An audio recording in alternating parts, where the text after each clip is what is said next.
Hey guys, it is technical difficulties with your boy. That's me. That's me. Hey, it's a Tuesday. It's another one of those days where I was like, hey, I have time to stream, so let's stream. So that's just what it is. All right, I want to do. I can take my. I'm taking my clothes off in progress right now. Hold on. Shoes coming off. I want to do a channel intro, and most channel intros are like, "Hey, man, this is the channel where you know, learn about things and stuff and stuff." And I want to do one where it's just like, "Hey, welcome to the channel. If you don't like me, you gotta leave," because that's all the channel is. The channel is just, there's no focus to the channel whatsoever. It's just kind of whatever happens is what happens. And if you're not down, then I'm sorry, but that's just how it is. I can't help it. That's just how I am. I can't even, I try to focus, try to be like, look, I'm gonna do this.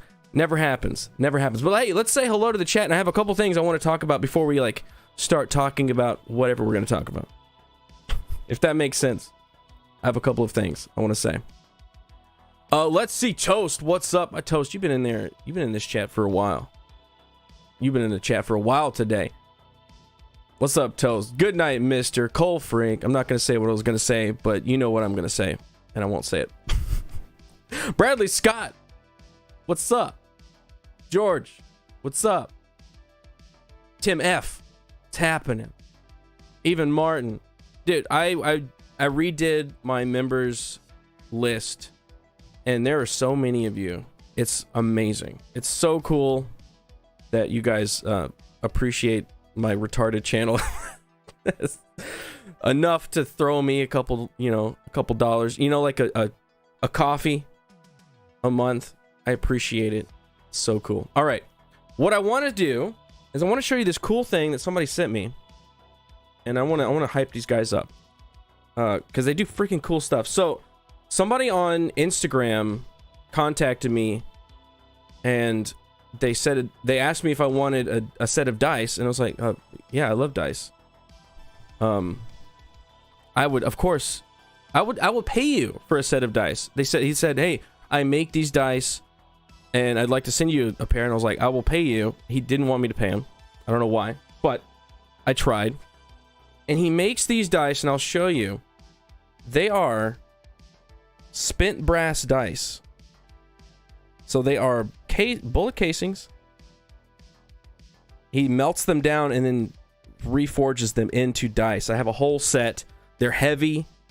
They're like blood red. They're so, I can't really show you. It's hard to like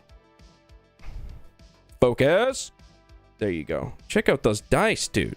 Check out those dice, dude. He sent me a whole set of these, the brass, and then he sent me another one that is apparently a Tiffany bracelet and some other, what does he say? Some other junk. It's a Tiffany bracelet. It's like all shiny and stuff. But yeah, he hand makes these, and I want to read you his letter that he sent me. Here's his business card. He makes them, he sells them.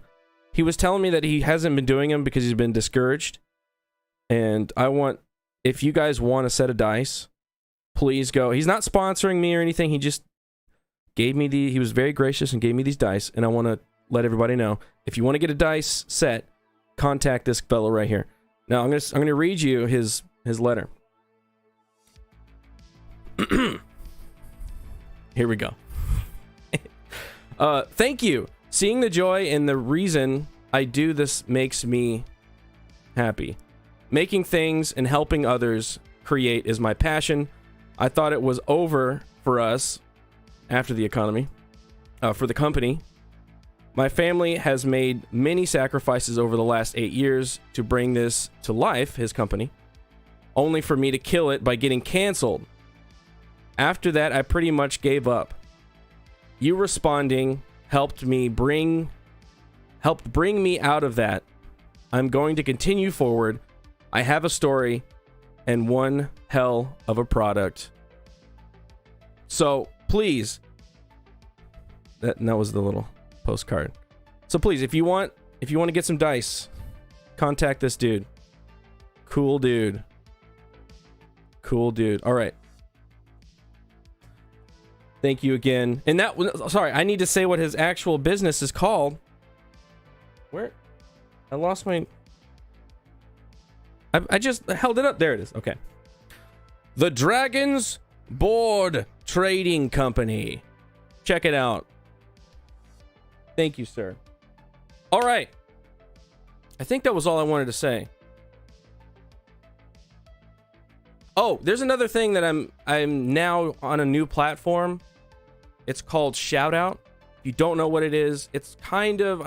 I hate to like plug another company, but it's kind of like Cameo in the way that you like can request personal messages.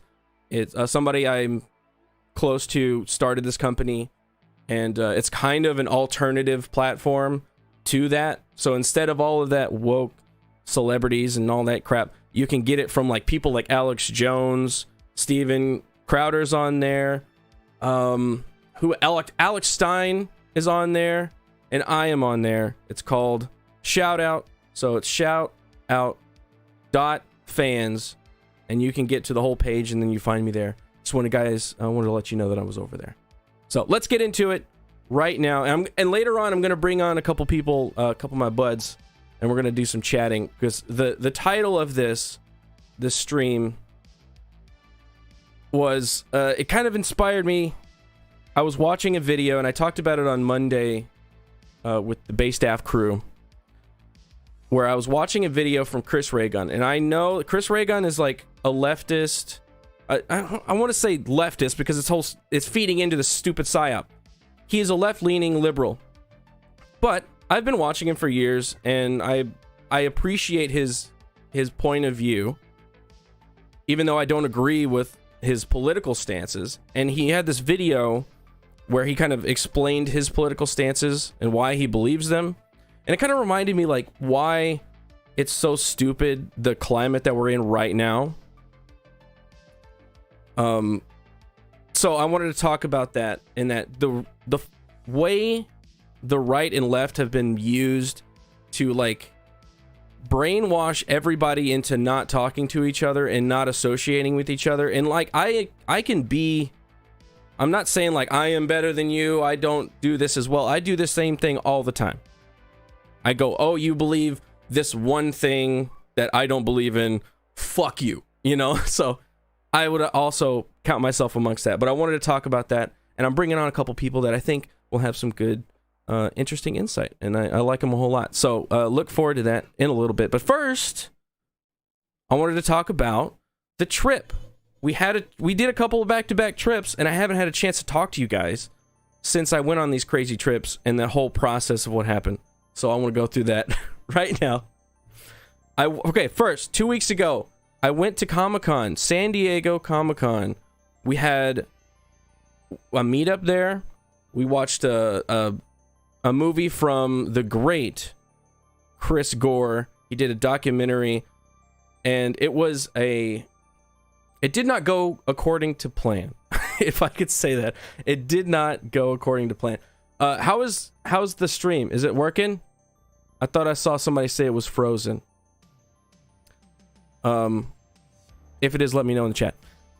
Okay, so plan was 2 days we're gonna drive up there because Gary doesn't like to fly, and that's fine. You know, I love road trips, and it's been a while since I did a road trip, so I was like, let's do it. He comes, picks me up. We head off to San Diego. So we're going west. We're doing a crazy west road trip through all the deserts. First day, I feel totally fine. I have like a minor headache. And it's like, okay, let's deal with it. I'm going to downplay it. I'm not as bad. I'm trying to be like, it's not so bad. While we're riding in the car, I'm like passing out, going to sleep. If you follow either of us on Twitter, you probably saw the photos where like I was asleep, just like crashed in the back. And I slept like over and over and over it, but it was like in hour increments, and we were on the road for like 10 hours straight. I was out. And I was like, why am I so tired? And why is my head hurt so bad? So we get to the first hotel, and I crash, like, hard. I was like, I can't, I'm going straight to sleep. I went to sleep, and I had, like, the craziest, like, fever dreams. Do you ever have that? Whenever you get sick, maybe like a flu, and one of the first nights or the second night, you just have, like, these weird repeating dreams. I wouldn't even say dreams. They're more like nightmares. Just like repeating nightmares where it's just the same thing. For whatever reason, my brain was like repeating the same scenario. And for whatever reason, that scenario was, I can't use this blanket. Dude, fever dreams are weird, man. Like, I was like, I can't use this blanket. So I had to take it off. And then I'd put it back on. And then it would just happen over and over. And I don't even know if it really happened or if it was all in my dreams. Whatever. It was weird. So I wake up the next day. I feel a little better. And then we get back on the road, and it's just like progressively getting worse. I was like, okay, good. We're good. You know, I had a night, like a little bit of a fever. Maybe I'm good. No. So that day we went to Tombstone, which was awesome. I'd always wanted to go to Tombstone, but I was sick. So I was like, it was awesome to see. And I like got to go all the shops and went there, and it was really cool. But then it was just brutal. It was hot. It's Arizona, and my fever's going up, and I'm getting sicker, and it's getting worse. And I'm like, God, what is going on? What is happening? So the whole time I'm playing it down. I'm like, I don't want to freak them out, think that I'm like super sick, and I don't want them to take care of me, because it's just me, Gary, and Mrs. Nerdrotic. So I'm like, I don't want to put all this burden on them. So I'm gonna like try and keep it together as much as possible. So we hang out in Tombstone for a while. It's cool. Bought a shirt. Just got to give it to my dad just before the stream, because we've always been talking about going there. We haven't had a chance to go yet. So I got him a souvenir. Got back on the road. I'm in the passenger seat. Mind you, we're heading west. So the sun is like in my face. Literally, I have a fever. My head is pounding. I'm so weak. The sun is like blowing right in my face. I'm cooking in this front seat. But the whole time I'm like, I'm good. I'm not totally dying right now. And I'm thinking the whole time, I'm like, this is supposed to be a good trip. We're going to San Diego. It's going to be cool. We're going to go to the Comic-Con. And I can't possibly be getting sick right now, because the fucking con has the dumbest COVID restriction rules right now.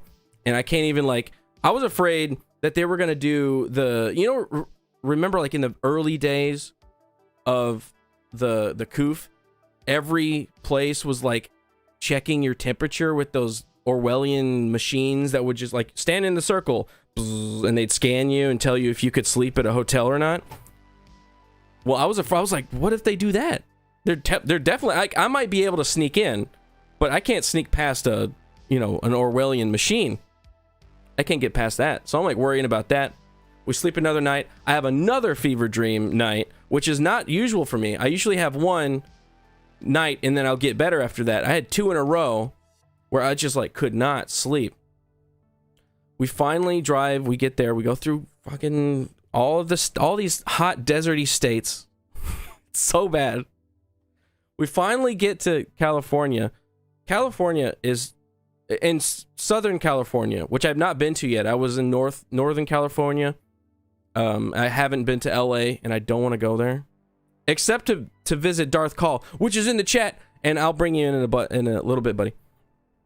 I was so pissed at how nice it was there. Like, the weather was so fucking nice. Damn it. It looks beautiful.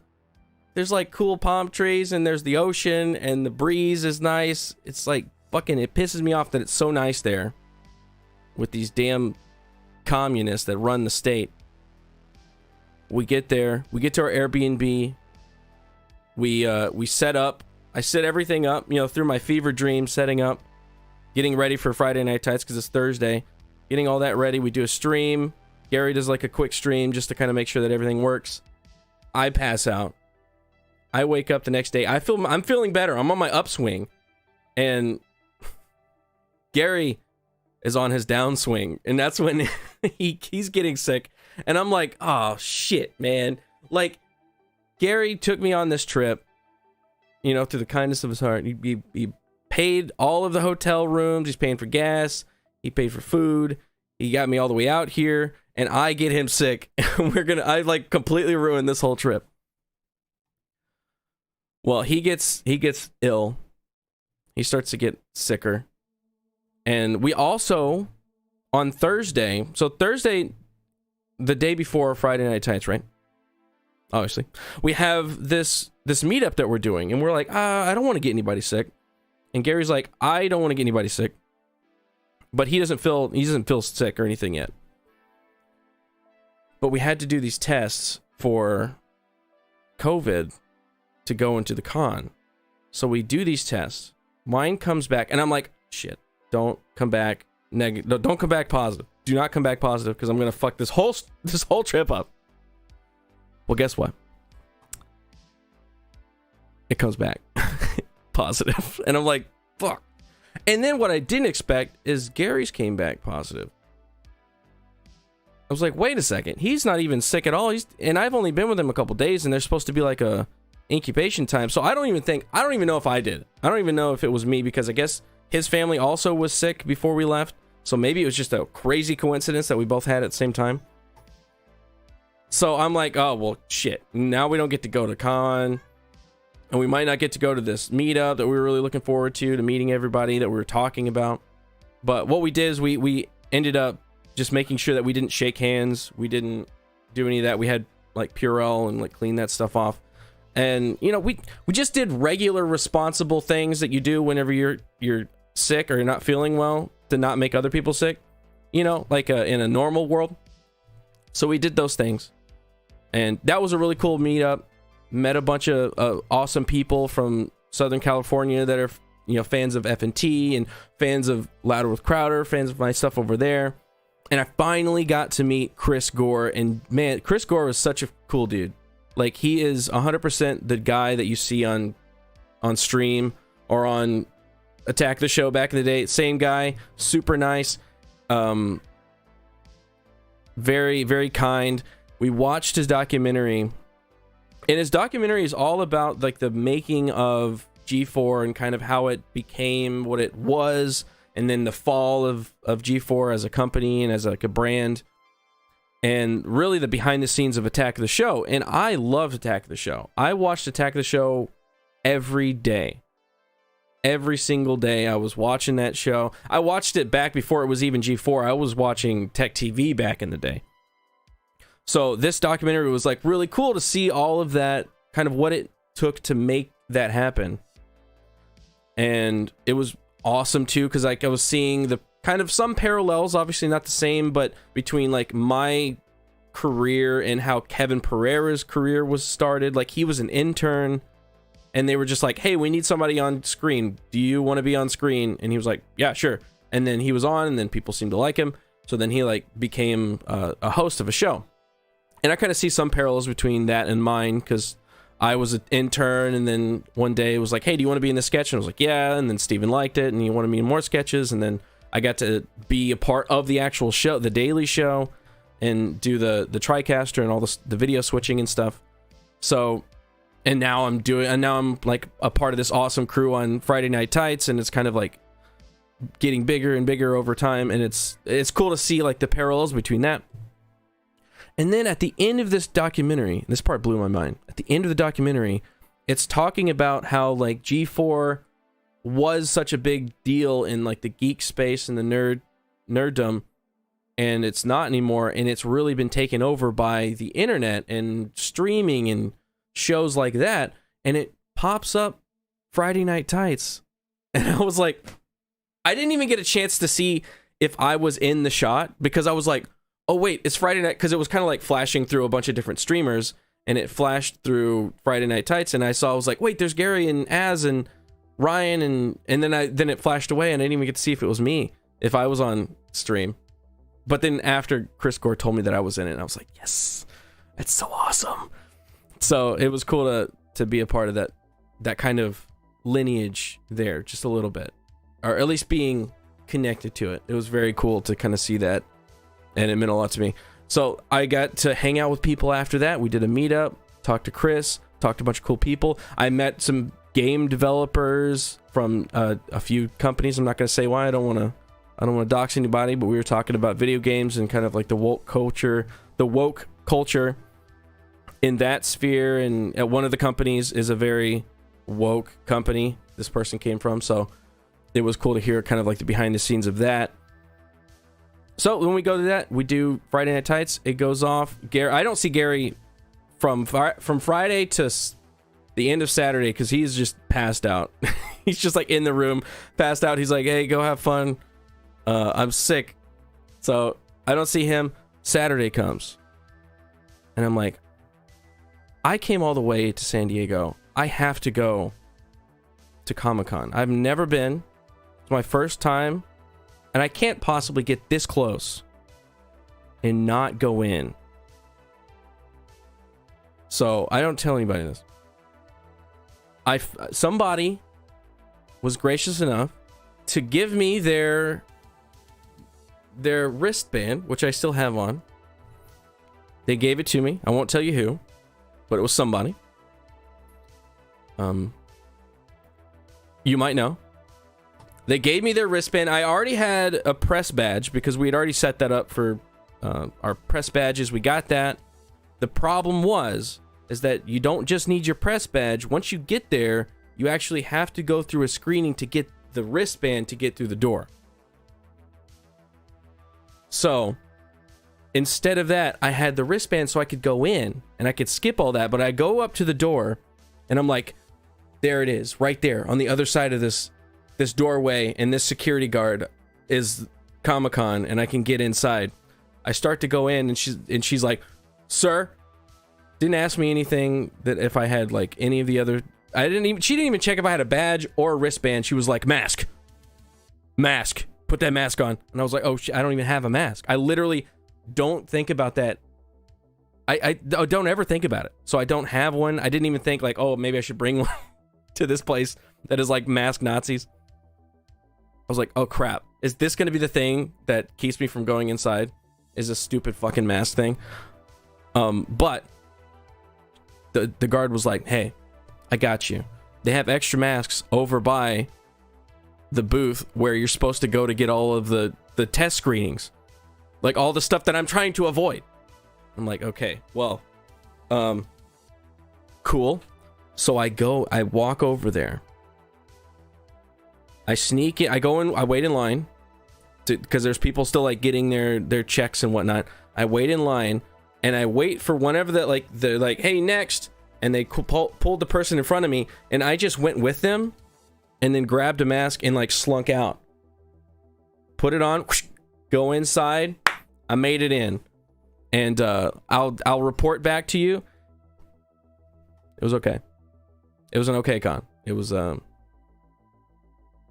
were some people there. There were some things to see. It's whatever. And it was funny because everybody's built it up so much to be like, it is the biggest con you've ever seen with the craziest cool things. And it was like, yeah. In fact, we went to Dallas Comic-Con, the Fan Expo in Dallas, the month prior, and that was busier on a Friday. No, it was a Saturday when I went, and a Sunday. It was busier on Sunday, which is like the breakdown day. Busier on Sunday at the Dallas Con than it was on a Saturday at the San Diego Con, and I wonder why. It might be because it was locked down for 2 years, and you have to do all these stupid freaking hoops that you have to jump through just to get inside. And listen to this. So you have to take a test to make sure that you're negative. Or I think it's you have to have your Vax Pass, which we did not have. Which we could have. We had a contact that could make us some fake ones, which I was ready to use. but I didn't have to. But I was kind of bummed that I didn't use it, because I feel like that would have been fun. It would have been fun to be like, oh, I got one. You don't know. So you have to get this pass, right?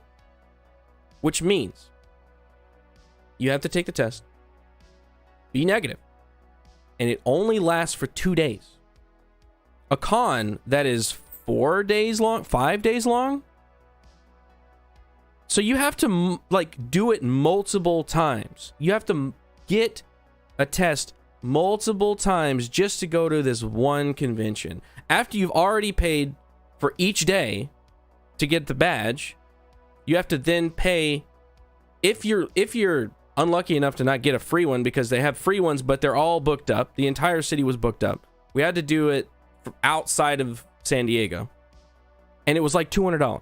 So you're thinking $200 a pop, possibly 3 tests if you want to go to the whole thing. And then when you get in, it's kind of like, it's like, it's all corporate. Comparing it to the Dallas Expo, all of the booths, I wouldn't say all of the booths, some of the booths were like corporate company booths, but most of it, I'd say 95% of the booths were all, 95% of the booths were vendors. There were people selling collectibles, old comics, art, stuff like that. This con, and I only went to about half the con, and then we left. Everything I went to was just corporate. And it was just like, I mean, it's cool to be like, oh yeah, there's a sideshow booth with all the statues, and that's pretty cool to look at. There's the Mondo booth with their posters and everything. But a lot of the booths that you had to wait in line to get into the booth, because they had a certain number of people that could even be in. It was so lame, man. It was just so fucking, it was so much stupid shit that you had to do in this place. And I want to talk about something right after that. 2 weeks after San Diego Comic-Con, in the San Diego Convention Center, you have to have a test, and you have to have a vax, and you have to have a mask, and it was 100% mask compliance in there, like 100%. Except for, and Darth Call pointed this out very well, except for the celebrities. Everybody on the panel, there's totally free to not wear a mask.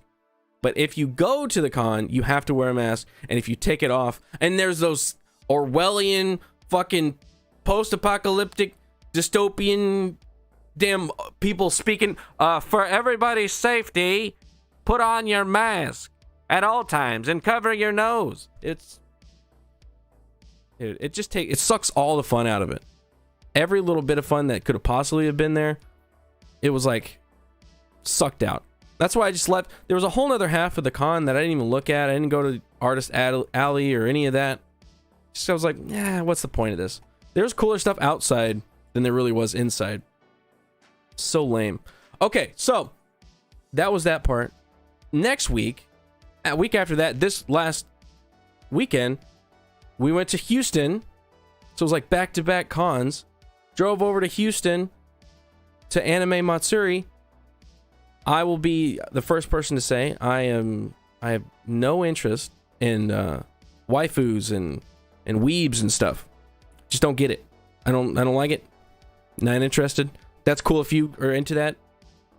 Do whatever you want to do over there. That's cool. But I saw a bunch of cool people, which was the whole point I wanted to go. I wanted to go to meet like Eric July, hang out with Eric July again. Well, I say meet, but I've already hung out with him before. Hang out with him. Finally get to meet Nick Rekieta, and then on top of that, get these YouTube personalities, whatever. Get them out of here. Nick Rekieta, I don't care about you. I'm just kidding. I love you, Nick. But what I really wanted to see is all the people, because I love going to these meetups and seeing people that love the shows and content that I am a part of, and get to have conversations with people, and I get to hear a bunch of people's their ideas for different, because like Eric has like inspired so many people to make things, which is awesome. So there's so many people that came up to me that were talking about their projects and things that they wanted to do, and that was awesome.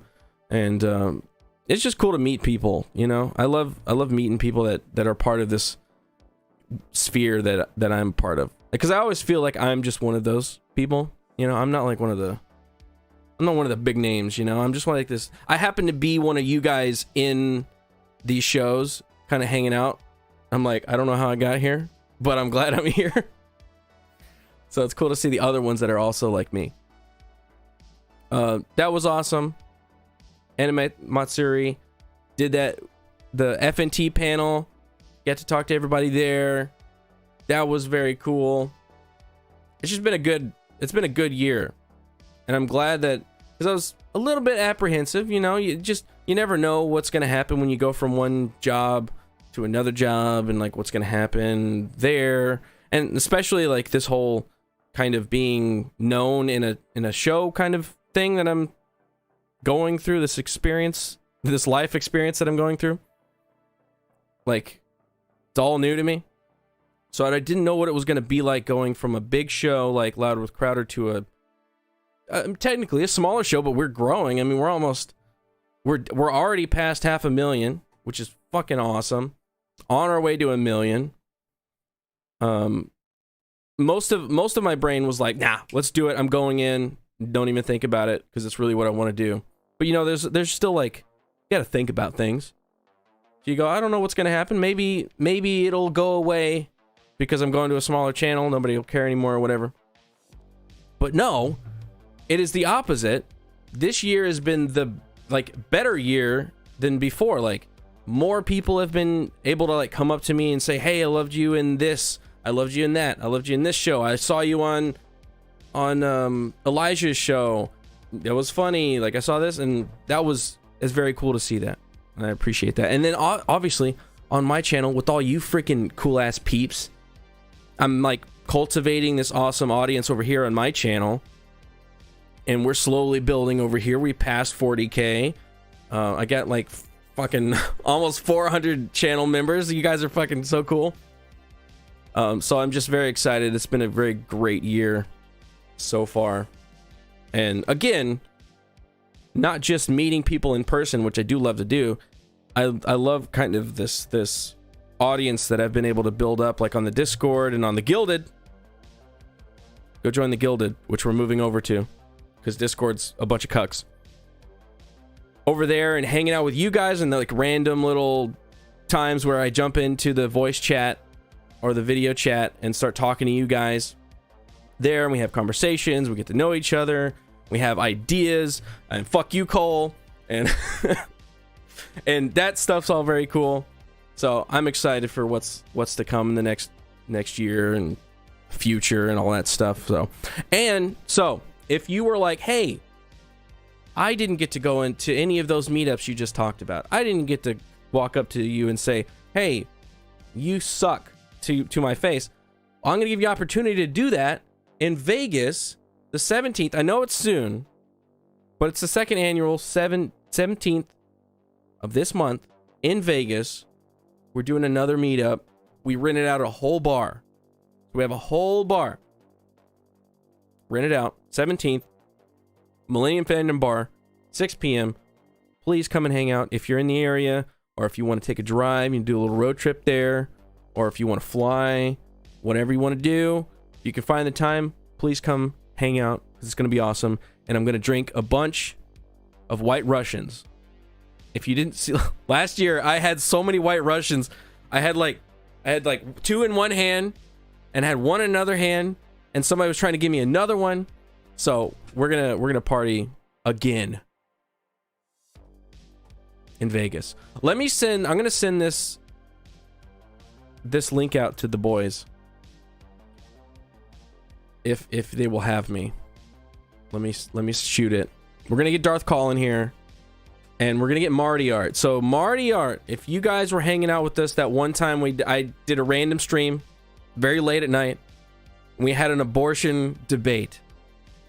I love Marty Art. I'm bringing him in again. We're gonna have another little conversation. Not that we're not antagonizing. None of that.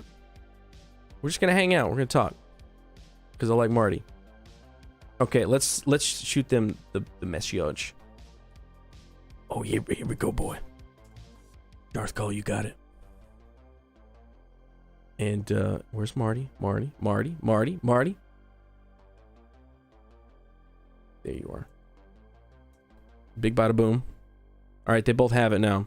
Now, while I'm waiting for these guys to pop in here, let me get up to date with these soups at chats, because a couple of you send them in. Diesel for $2. Utini indeed.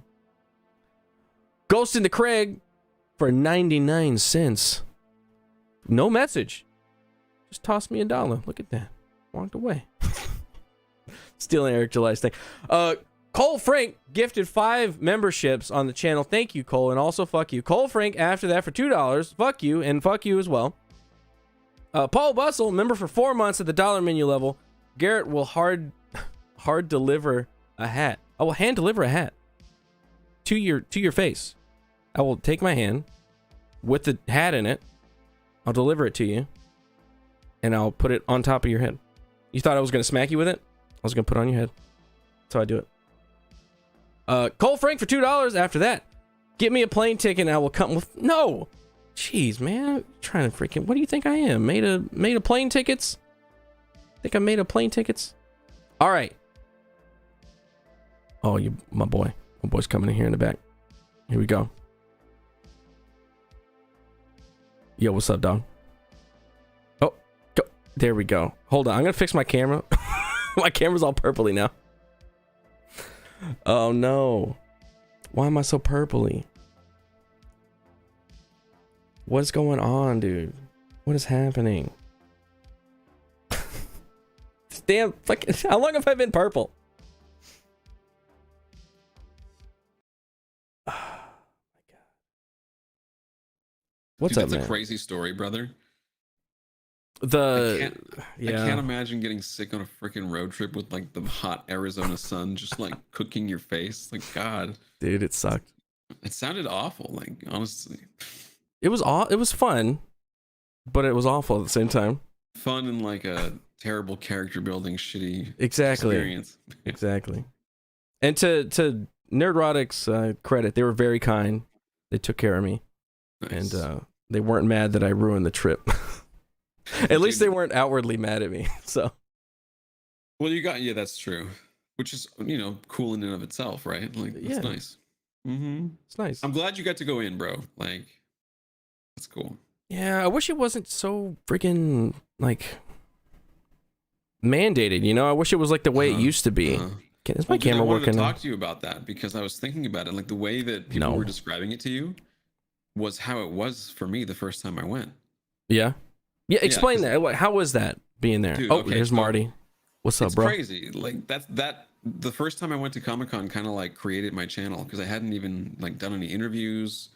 All I know was my friend helped me like win a lottery to get one ticket to Sunday night of Comic-Con. Right? Like I'd never really. It's like So I was like, holy shit. Well, now that I got the ticket, I have to do the most fucking crazy ass costume possible just out of respect for like. Yeah. You gotta live up to that. It's the mecca of nerd Comic-Con, right? Right. So like, I'm like, okay, what's the craziest thing I can do? And I'm like, okay, obviously Darth Maul shirtless from that comic from Dark Horse, which is super badass. Yeah. That's a crazy goal to try and hit. Let's just go for that shit. And we did. And I didn't think to get any video of it. I didn't think to do any interviews. There wasn't a channel. There wasn't any of that shit.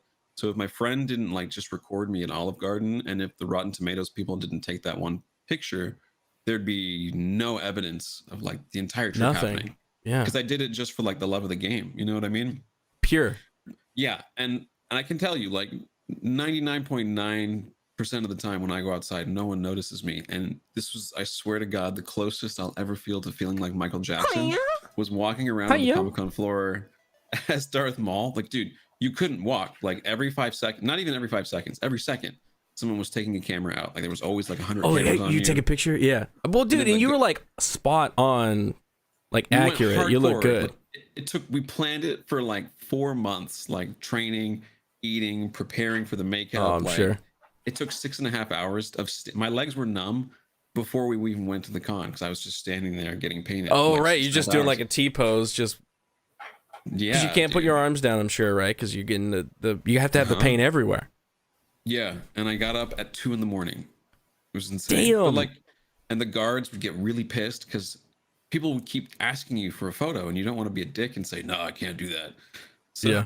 you stand there, but the guards would be like, "Move, you can't stand, you can't stand." And so the whole con was me just like starting, stopping, taking pictures with like thousands of people. It's crazy. Yeah. It was That's cool. so cool. And then what year was that? That was what, 20? That was 2017. And then 2018, I returned and I'm like, okay, let's do some videos. And then 2019, we did it again. And then you know what happened after that. And it was just GG.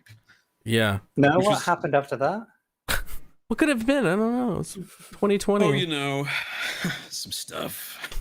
Little things, you know, stuff and things. That's why maybe it's a blessing in disguise that the con is going to get like completely destroyed with these mandates and people aren't going to want to go to it. And maybe it'll like parse back down to being a actual Comic-Con instead of like this big commercial thing, I mean, like that it's become. It's interesting that that's your take because it's accurate because you've only been to 2022, right? And yeah, back in the day, even before I went, it used to just be like one of the nerdiest things where you'd get beat up for talking about it. And then it became, like you said, super commercialized and it became the cool thing to do. Like, oh, we're going to Comic-Con. Yeah. You know, like the normies kind of, no offense to normies. You know what I mean? I don't mean that disparagingly, but like it became popular for everybody, not just the dorks at Comic-Con. Yeah. And you lose a little bit of that kind of essence of why all of it was created in the first place, which again, it's like I don't want, it's not like I'm a hipster and go like I don't want anybody to like the thing. I like that people like shit that I like. That's awesome. True.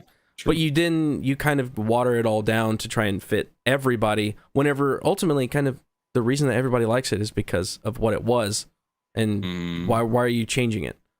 I mean, it's cool that but you also get a lot of fakers as well. I find it's like, you know, just bandwagoners, like people who, you know, want to tourists, let's say, you know, nerd tourists. I kind of see like X-Ray Girl as a bit of a nerd tourist because she's not exactly nerdy in that sense. Like all these films that we've watched, all of these games that we've played, you know, we all seem to connect on it, and there are certain people who are in the collective, but they're just not as what's the word I'm looking for? It's like they're not really clued up on pop culture. Yeah. Well, what I appreciate about X-Ray is that she doesn't pretend that she's something that she's not. No. You know, she's like, hey, I've never watched these. I don't even know all this stuff. You know, I'm very into anime or whatever. You know, but she's trying. Like you just said, like she's doing her streams where she's like, she's doing some homework. She's watching these older movies that she hasn't been into. So that's what I appreciate about her. And she's there's a lot of people. Her as well. Was that? Oh yes. Mark leading her as well. And he is like the most autistic nerd there is, you know, so it's perfect. So I love Mark because he's so like into the stuff that he's into. He like explained to like 1, 2, 3, 4. This is how you do it. All right, and you need to do it this way. And these are the reasons why I like what I like. Like whenever we had a conversation about a movie, and he did all this like research about the movie and stuff, and was able to explain it. And like, I love that shit. I love like neuroticism. Yeah, and there's like something great about that. Yeah, totally. And that's what a whole like we call them anoraks over here. It's like people like train spotters, for example. Mm-hmm.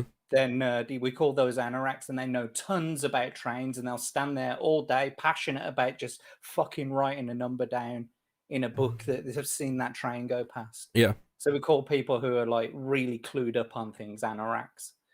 And it's that whole nerdy sort of, you know, you are a nerd about it. You know, that's what, you know, you completely nerd out about things. There's a, you know, whole vernacular behind doing that action. There's so many different facets of nerd.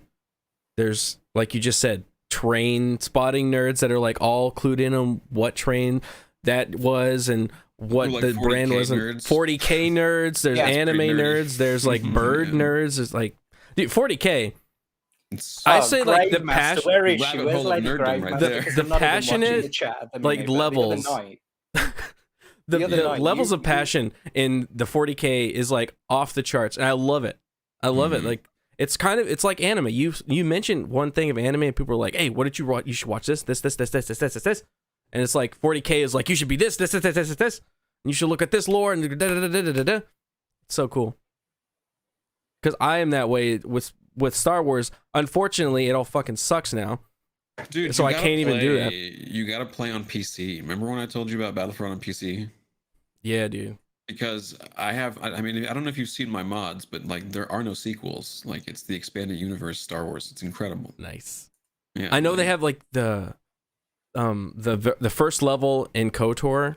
What was that? The ship Oh shit. What was that called? It was the very first level in KOTOR. They did the whole map. Ebonhawk, not the Ebonhawk. Not Ebonhawk. That's your ship. I'm talking about like the very first level. Whenever you're on that like Republic ship, and you wake up and it's like being attacked. So there's that whole map in it. It's like, God, it's fucking so cool. Yeah, that's true.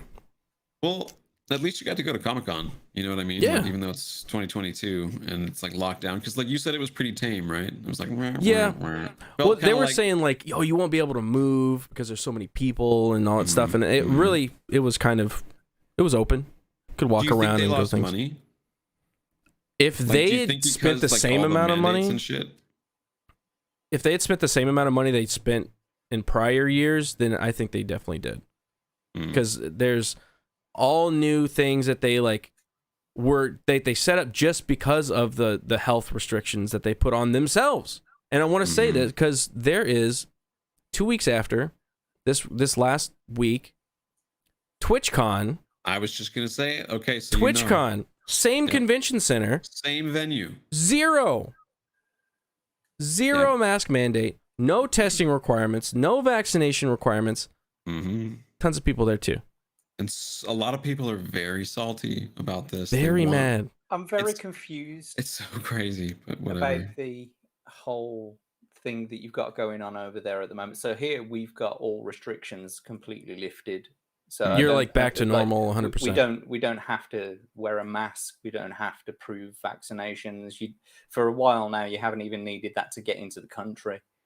So I'm a little bit confused. Like, so is it on a state by state basis? Yes. Yeah. They can choose whether or not they mandate masks. It seems, which is like part of the American spirit, right? Is to just be like individualism. It seems to be just like random people will be super mandatey and some people won't. Like just right then, it's in California. It's in the exact same convention center.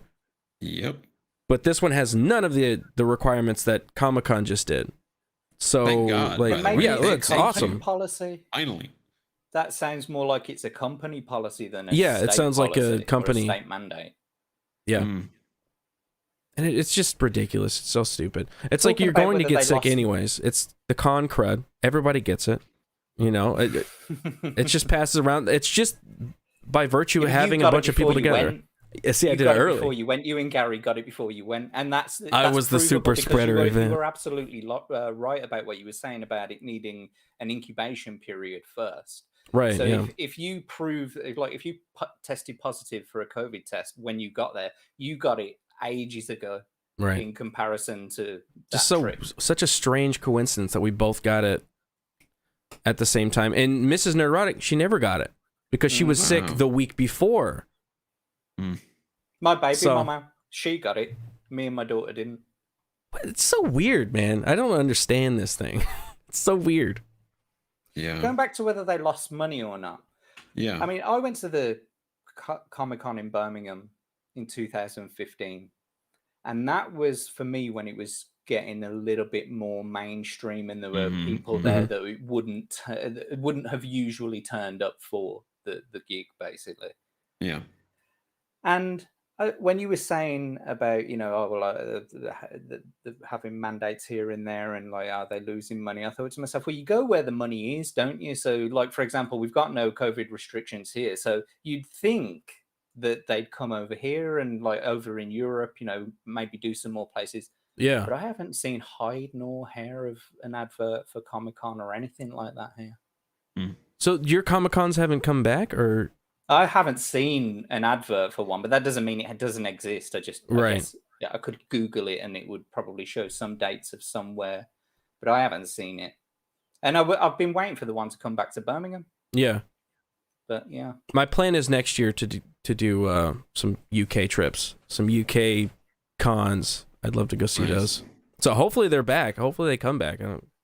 I'm sure they took a massive hit over those 2 years. I mean, you got a bed to kip on here. Well, I say a bed. You can kip on the couch here if you like. Sleep on that couch right there. Yeah, you just sleep on the couch here. I'll run the live stream so you can all see it. Yeah. Well, yeah. After I go to sleep, you just sneak back in, turn the live stream on. Some Truman Show streaming. Yeah. Fuck is going on? What is this? Why are the lights on? Hey, you grift in your way, I'll grift in mine. I feel like they have to have lost money because they canceled it 2 years running, and then they bring it back. And it's like, so like, why bring it back halfway when it's a freaking costume convention? You know what I mean? Like, yeah, it defeats the freaking purpose. I even brought my pin. Like, look, this was from 2020, I think. It was the 50th anniversary. It was going to be huge, and that was when they first were like, they weren't able to do it. And then they canceled the next one, and they brought it back. It's like, but you got to have X, Y, Z. And you I'm sure they lost massive amounts of money just from the first year that they had to just cancel. Because like you're thinking about all the people that you already have like paid to come in. You have all of the bookings. I'm sure you already pre-booked the venue, pre-booked all these things outside of the venue, pre-printed out flyers, and the whole city relies financially on that one weekend, like hotels, restaurants, like the whole industry around that whole weekend continue. But no, yeah, just like because every year I'm sure they already start pre-planning for the next year already, and they're already getting their permits ready and all of that stuff, and they're spending all that money, and then nothing. You can't have it. And then, you can't have it again the next year. So I'm sure they're like in the red hardcore right now. And then that's why I don't understand why they would have all of these restrictions and hurt themselves even more and make it so more people can't come. I think it's because they're trying to find that sweet middle ground where they're like, oh, we're back, but they're also trying to kiss the ass of Look the at people us, who are we're really virtuous. sensitive, like, oh my God, I can't believe you'd have this restriction, but you know, like, there's that side that they're going to cater to. And when you do that, when you try and please everybody, man, it's like trying to be liked by everybody. It's not going to happen. It's a bad strat. Either you open that shit back up or you don't. Okay? Yeah. You just open it up, and the people that want to come and the people that want to get tested and get vaxxed and wear a mask, totally fine. Do it. You know, that's your prerogative to do that. But then you also have it open for everybody else that wants to come. And at some point, we're going to have to get back to normal. You guys are going to, I mean, it's normal here in Texas. Like, we're totally, like, I went to Anime Matsuri in Houston. No mandates. Nobody asked me about none of that shit. Awesome. There was a bunch of people there. Didn't see anybody wearing masks. Every once in a while, somebody would be, but that's fine. That's America, baby. That's why you get to do that. Okay. But it wasn't like mandated. Nobody asked anybody. There was no over the freaking loudspeaker telling you to put your mask on. None of that. Do they really have that at Comic-Con? Yeah. It was like every 15 minutes or something. It was Seriously? like, Holy shit, that's dystopian. It was dark. Sad. It's dark. That's sad, man. Like, I'm happy you got to go because, like you were saying, like, I'm in San Diego. I'm here. You got to go. But it's just such a shame that you had to get it when it was like this limping, injured gazelle, like stumbling through the freaking, you know, like, come on. That's something that started to actually piss me off, is the fact that there are medical sort of advice advertisements in places where they shouldn't be. For example, if I need to phone up my local authority, or we call them the council here. So if I'm in a council house, I rent from the council basically. If I need to call them up about my house, you know, I couldn't sit there on the phone waiting for them to actually get through, and like it'll be like an automated message sort of thing, you know. And so what you're pressing numbers, you know, press this number, press that number, and then you get to a hold screen, and then like every 5 minutes they're turning around and saying, "Did you know you can do this online?" And then they'll say, "And don't forget, call up the NHS because you know you need to go and get your vaccine," and all that kind of stuff. It's like, motherfucker, I'm calling up the council. I don't need medical advice. Yeah, not right from now. A local fucking authority. What are you doing? Mm-hmm. I'm sick to death of seeing all of these like, medical advice advertisements in places where they shouldn't be. Well, and there was a bunch of banners and billboards that said like "Don't hesitate, vaccinate," and it had like little children, like little 5-year-olds on the thing. It was like, come on, what is this, man? What is this?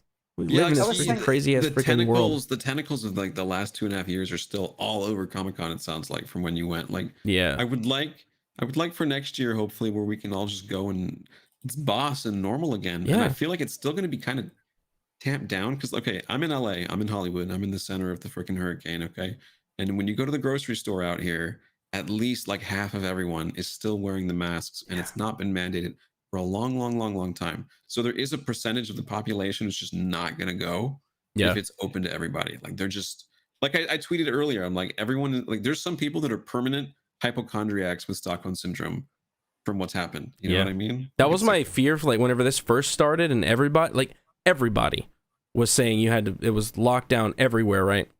I was like, this is never going to go back to normal. We're never going to get back there because there's so many people that are like you just said, hypochondriacs that are just going to be, I'm going to wear a mask at all times forever, and they're never going to take it off. It's just going to be a constant like baby blanket. Else to be forced to do that too. Yeah, that's the thing. Like it's going to be so hard to get back to just normal existence. Where they're mostly, but even in Texas, I went to the mall today because I had to get something replaced on my fucking AirPods, and there was 4 or 5 groups of like people, individuals wearing masks. I'm like, why? What are you? For what reason right now? What? There's no reason right now to do that. So many times you'll just be on the street in LA and there's just a person, not an Uber, but just a person with his windows up by himself, masked in the car. I'm like, yeah, I don't get that. No. There's a few times where I've seen people walking outside with a face shield, a mask, and gloves, and it was this year. I'm like, dude, you were far gone. You were just lost. In my opinion, if you think that stuff is all necessary, you shouldn't be outside to begin with. Why are you out? Because that's fucking dangerous. You know, lock your door, man. Put duct tape on the outside of all the creases and just stay inside. Because damn, you think all that stuff is necessary? Are we allowed to talk about the efficacy of masks on the channel? No, probably not. Okay. They're gonna fucking. Well, we know. Yeah, I mean, I'm just the point. The point is like I see people, like you say, I still see people now wearing a mask, and which is fine. But I'm sorry. That's great. You want to wear a mask, like all right. So, for example, some people wear a mask for an excuse, like maybe they forgot to, or not forgot to. Maybe they just didn't want to put their teeth in, for example. And so they put a mask on just to hide it so they can go down the shop like really lazily and not have to put their fucking teeth in their head. There's probably a lot of that, or people don't want to be seen. But I see people on the bus because they want to rob a bank or no one else is wearing a mask. Yeah. No, they're like the very the very less than 1% of the people who are still wearing masks. Yeah. And it's sad because I don't think it's necessary. My personal opinion, I don't think it's necessary. I don't think it. You can do it though. You can do it. That's awesome. But it's sad that it like indulges this kind of like hypochondriac mentality of like we need to do all these things at all times. It's like it's okay to get sick. Okay, it is good for us, in fact, to get sick and then get over that sickness. Whenever something gets to a point, and hey, look, this is coming from somebody that. My wife was like almost dead, like almost died. But it's because the for some reason the hospital system didn't take it seriously. Where she got to the point where it was pneumonia, and it was like, hey, this might be getting worse for this one. We had it at the same time. I ended up getting over it, and she didn't. So it's like some people, if it gets to the point where it's actually kind of life-threatening, take that seriously. But if you're just getting sick, that's just what life is. Like, life is just getting sick, and you get over it, and you get a little bit better every time. I've had cold or flu about 2 or 3 times over the last year. And I got it but twice in succession when my daughter started going to school, because obviously they're like little petri dishes, aren't they? Yep. And I haven't caught COVID once. I'm not vaccinated, haven't caught COVID once, but the baby mama had COVID. She kisses and cuddles our daughter. I kiss and cuddle our daughter, and I didn't catch it, and my daughter didn't catch it. So Go figure. But I've caught the flu, or I've caught a cold about 3 times in 2 years. Yeah. Really, at this point, I think it just has molded itself into the rest of the regular flu season and cold season that kind of goes around and gets everybody. Well, it's like just you said, your wife nearly died from it. So and a lot of other people actually died from it. Right, yeah. It's not like it's no one's saying that this didn't happen. It's Yeah. not a conspiracy. It's not like, you know, it didn't actually. Of course it fucking happened. People actually died. Yeah. But when you run the numbers and you find out that it is less than 0.25% of the population of the entire world who died from this, you know. I think it's better for like our culture, our brains, to not be this fearful of something like that, because even before that we had the flu that killed people. There was a flu season that came in, swept in, killed a bunch of people every single year, but we didn't lock down, we didn't freak out, we didn't wear masks, and we didn't wear all of the like gloves and masks, shields and all this stuff. It was just something that we knew was going to happen, and it's just part of life. Like, it's part of life. But I think the difference is that whenever the flu was discovered, you know, right, and we all knew about the flu, that was like when people were adults. And now we have a bunch of adults that aren't acting like adults. They act like children. So they don't know how to handle something like this. So whenever something like this happens, they're like, oh, we have to do all this stuff, and I'm very scared, and what does the government tell me what to do? Because I don't know what to do. It's just, we have a bad mentality right now. It's that meme of 16-year-olds going to war in fucking, you know, 1945, and the kids now, you know, 16, 18-year-olds now. Talking about their gender identity. You sent a 16-year-old now to the beaches of fucking Normandy. What do you think is going to happen? Yeah, I mean, not if you just send them to the beaches of Normandy. I mean, like, there's no war going on. Obviously, they're going to enjoy. They're going to hang out. They're going to be like, "Hey, this is the beach." But what I mean is, if there were a war on and it were Jerry against us again, yeah. Well, hey, Jerry's just as messed up as we are. We're all part of the same messed up West now. I think you're delving into. I'm going too deep. See, we're going to open up our little flood ships. My analogy.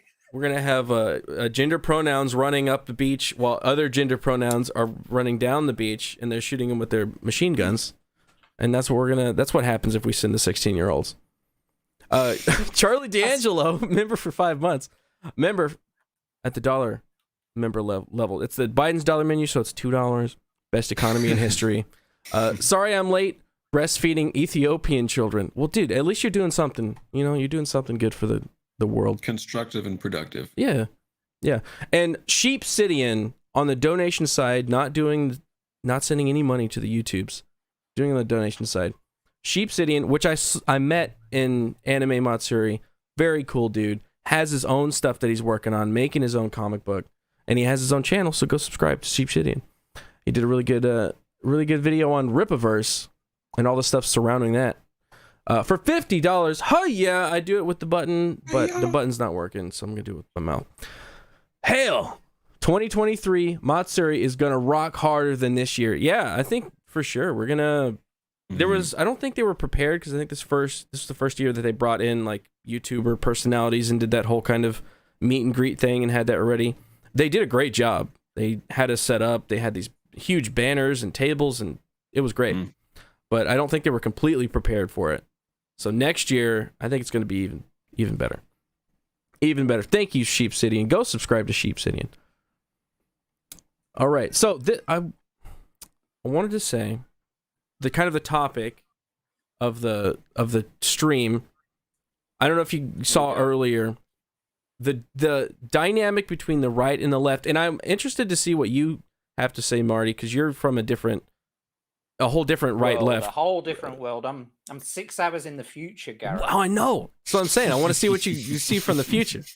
You're from a different like right left dynamic, so I want to see like what you would think about it. But I'm very, very tired of the right left dynamic and how much it's been used. I think there is definitely if we boil it down to original ideas of why we have the left and why we have the right, it makes a lot of sense. I understand that, but how it's being like perverted now and used, like I think it should be a two-party system. I think it works to the point until it starts getting perverted.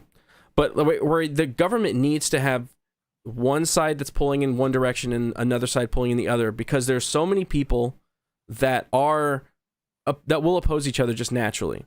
Mm-hmm. So it makes a lot of sense for the government to constantly be pulling from one side to another side, almost never making any actual progress. Can't we just doing find anything? that sweet spot, though? You know I know, what that's mean? what I want. I want this. Goddamn. I want this. I don't want this. I don't want this. I just want this. And that's how it's supposed to be working. But right now it's made so into a fucking monster where it's, if you say one thing from another side, I hate you, I don't like you, I don't ever want to be your friend. And that is the worst kind of society, worst kind of way to just interact with people. Yeah. And like I said earlier in the stream, I do this, I'm guilty of it, and I think it's a lot of it is because of like the internet and the way that we interact on the internet. And kind of like, I don't even know how you would fix that, but that's kind of what I want to talk about, at least in this part with you guys. What are your thoughts on that idea? They would have you believe that it is the extreme of both sides, but in actual fact, the majority of people are just like you or I, whereas we want a little bit from this side and a little bit from that side. We don't necessarily agree with everything on that side, and we don't necessarily agree with everything on that side. What we try to do as voters is look at the candidates, see what they're running for, and see if we align with what they're running for, and then vote accordingly. That's what we're supposed to do. That's what a democracy is. But really, there is no left and right. Have you seen that meme where it's a couple sitting on a sofa and there's another person sitting just offside, and it's like you're looking from behind them, looking at a couch, from like behind the couch, looking at their heads. And these two people here, they're hugging, and it's like you and then the left or the right, whichever one it is, yeah. And then you're hugging like that, but behind the sofa, both the left and the right, they're holding hands behind the sofa. Yeah. And that's and it's like this whole what was it? The right left dynamic is a Psy-op. Yeah, absolutely. And when you start getting into these types of thinking, now you get in it. It's like now you're starting to see through read between the lines, see through the bullshit, filter all the bullshit out. But this has been going on for a very, very, very, very, very long time. I mean, like my parents used to say to me, "Oh, you youths think that you invented this stuff. You invented drug taking. You invented doing this, and we used to do all this when you was kids."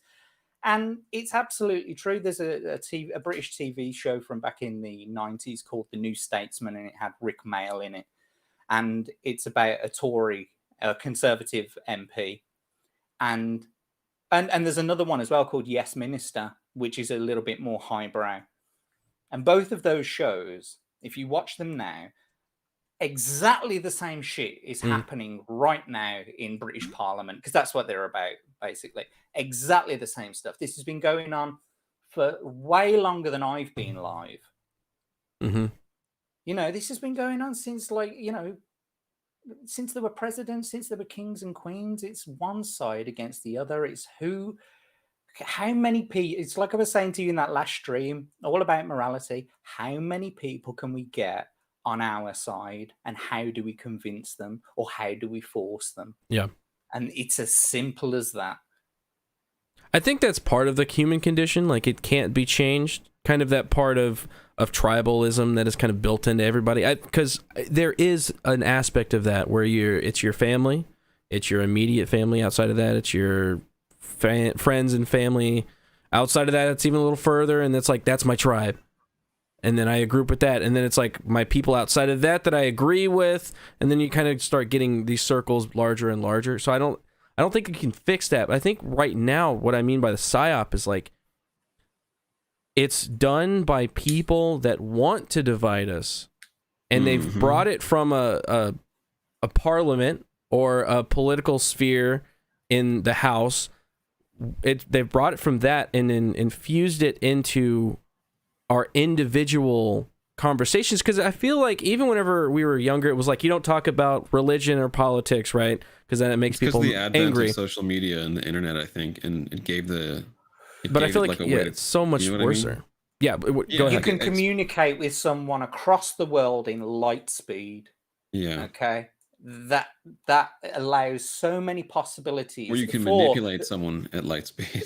Yeah. Right. Do you remember back in the day before the internet, right? You used to have crazies. Yeah. Best time ever, bro. Good damn. We used to throw rocks at each other and it was awesome. Mm-hmm. It was a good time. You'd have crazies out on the street and they'd say stuff, and like you'd just forget about them, wouldn't you? Mm-hmm. Well, now they've got an entire world to play to. Mm-hmm. Everybody's got a stage. Yeah. True. You get a stage. You get a stage. You get a stage. Hey, we have a stage right now. Precisely. That's what I'm talking about. So it's like a double-edged sword. Got their 5 minutes of fame now. Yeah. What are your thoughts, Carl? Because I think I cut you off. It reminds me of what we were talking about on Base Staff with Jon Stewart, coming into a neutral territory to accomplish something beneficial for the majority, which I think is very admirable. And I think that needs to be encouraged more, and it doesn't really happen. Like the machine, you know what I mean when I say the machine? The machine doesn't like that, and so it'll tamp down against it. Like dude, just me going on Adam's show, because I'm from the ether of Twitch. Like that's where I got a following to start, and I feel like I've lost some people. That it's sad. Like it makes me sad because I go on Adam's show and they're like, oh well, you must be a bad person. And I've definitely, I've noticed some people just like straight up, like it's cold turkey, adios, Darth Call, which is kind of hurtful, but I understand and I still respect everyone, whether you follow me or you unfollow me, whatever. It just makes me sad because I wish people could just kind of come together and chill more, because we'd have a lot more understanding. Yes. And the world would just be there would be less opportunities for very corrupt assholes to manipulate and fuck up society for everybody if some understanding would be able to take place. And when I would stream on Twitch, the whole fucking philosophy behind that was, I don't care what your fucking views are. This is for entertainment and for like everyone to commune and come together and just vibe. Yep. And, pulse with good energy. And yeah, I mean, that's what I'm very much about the same kind of thing. It's like I grew up not giving a fuck about anybody's political views. I don't give a shit. Like I never did. And it's like I have friends that are on the left. I have literally best friends that I've been friends with for 20 plus years have no idea what their politics are specifically. Because that shit does not matter to me. And it's like, it blows my mind how people, and again, I have been able, it has infected me as well. So I'm not saying like I am not part of that. It blows my mind how you can immediately write somebody off. A person, they're an entire being, an entire people with experiences that have opinions based on those experiences, their history, all the things that happened to them, their interests. Write this person completely off because of one thing. Word or one phrase. Anti-vaxxer. Oh, Darth Call's terrible. Gone. And I guess that's one of the hurtful things about it, is because I guess you feel like they're leaving you for the wrong reasons. And if only you had a moment, and if only you had their attention to just explain it to them why you're not the person who they actually think you are. Yeah. But it's like that would take a lot more time and effort than you get with a chat member who's just gone, right, yeah, fuck this, I'm out, I'm not coming back. Yeah. It's like you don't get that opportunity, so you have to just accept, okay. I guess so. Everyone's fucking different. You're doing it for the wrong reasons, but that you're entitled to it. This is a whiskey cup holder from someone that sent this to me, to my P.O. box, and they've since, it says Darth Call. It's got me as Maul because I streamed as Maul a lot. Yeah. And that person has since left my channel, left my Discord, never said why. And I can only assume it's because I tweeted something they didn't like, or maybe I was on Adam's show, but they sent me a whole whiskey set. They printed out a picture of me as Darth Maul, life size. It was an incredible gift to send me. And it's like, it sucks because it's like, I value that person. I still value that person. I don't take it personal that they left. It just kind of stings, because I don't care what your views are. You don't have to agree with me on anything. I'm just here to try and entertain you. You know what I mean? Yeah. And it's like you never changed. They were interested in you for reasons, and I'm assuming that you didn't completely change as a person between the time that they knew you and the time and Might when have they tweeted left, a few things. it's like, okay, well, you did like me for these reasons, but because I have this viewpoint that you disagree with, now I am a bad person to you and you don't like me anymore. But you did before. Why'd you like me then? Why don't you just, like, I don't do that with my friends. Like, when my friend would say something, I'm not going to go, well, I'm going to throw away this person because they said one thing. That's just ridiculous. Well, I was just about to say to you, I'll give you an example where I cut someone off. And it certainly wasn't over one word or, it was something that they said. Me and him were politically opposed. Absolutely. Like, I'm more conservative than I'm definitely not a socialist. Let's put it that way. And he was definitely a socialist, but that had nothing to do with it. But I'm just trying to sort of preface it with that even politics, we were buddies, right? And this was a friend. This was someone who I knew for a good few years. But he was always very conspiracy theory oriented. And we used to battle it out an awful lot, And this one time, he was talking about 5G masts. And he was going on about, like, the killers and all this. And I was able to prove to him beyond any doubt that he was wrong about what he was talking about, coming from a learned point. I was saying things to him. Look, if what you're saying is true, then that means that I'm in on this conspiracy theory too. That means that all the people who you think, like the government, NASA, everyone who's in on this, I'm also in on it too, because I'm trying to convince you now.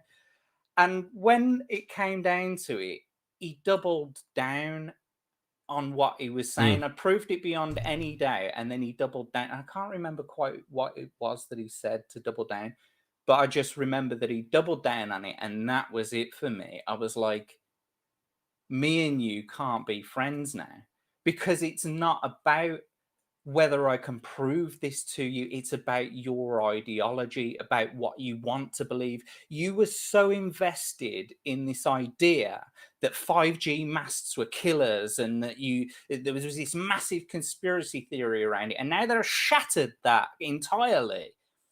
You're doubling down on it and saying, oh, well, I still want to fucking believe it anyway.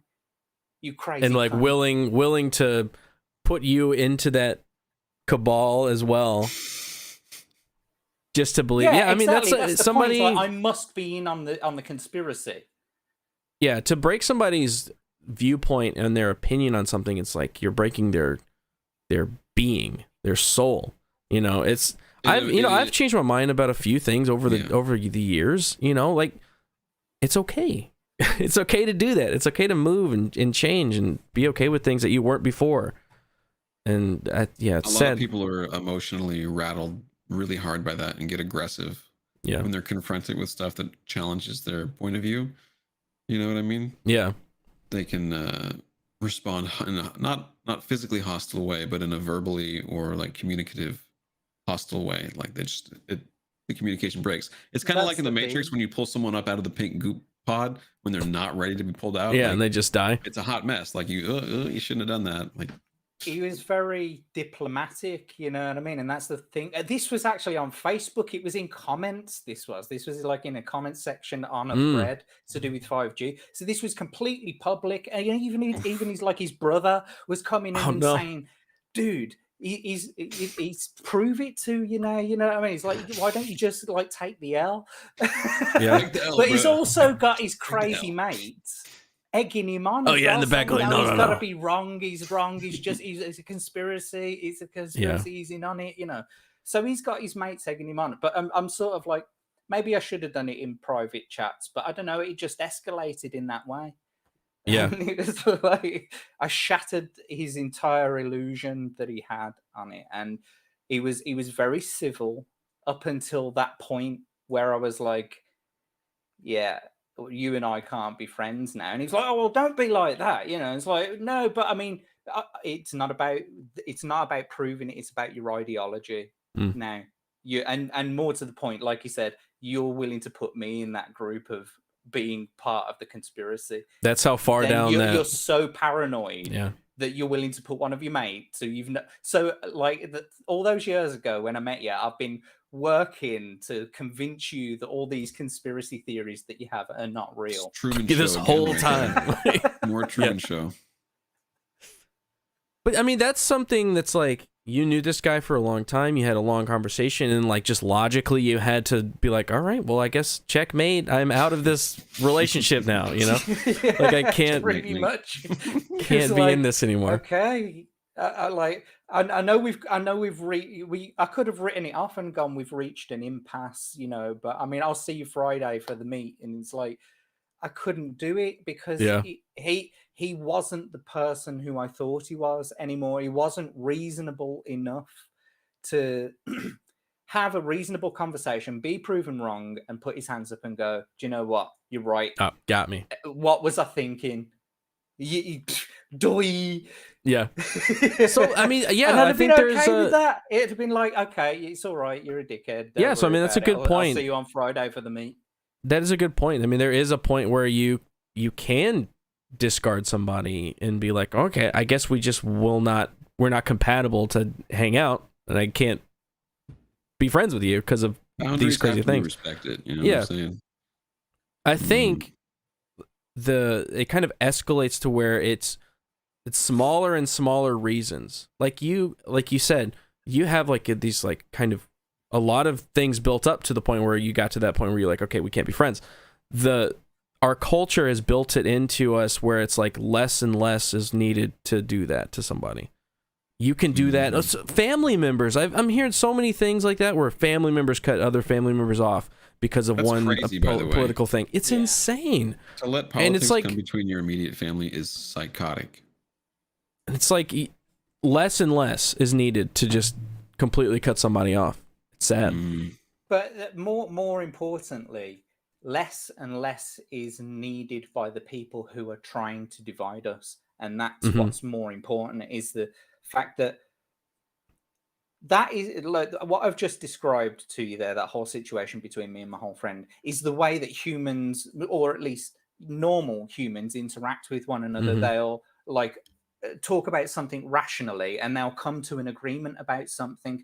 Now, if you've got a lot of money over here that's influencing the opinions and has got enough money to put it into the news and marketing and that kind of thing, you're going to influence an opinion that people seem to think is actually right. But then you've got a whole bunch of people over here who are actually doing the research on what they're talking about, and they're going, no, this is actually wrong. And that's where this whole right-left divide is. If we could, like Darth was saying, if we could actually sit down and have a real conversation about things without getting, argumentative, getting down to the actual facts of the situation, because you can't argue with the facts. If you've got statistics and you've got, provable data that's replicable, you can't argue with that. And when you present that to people, they can either accept it as the truth or not.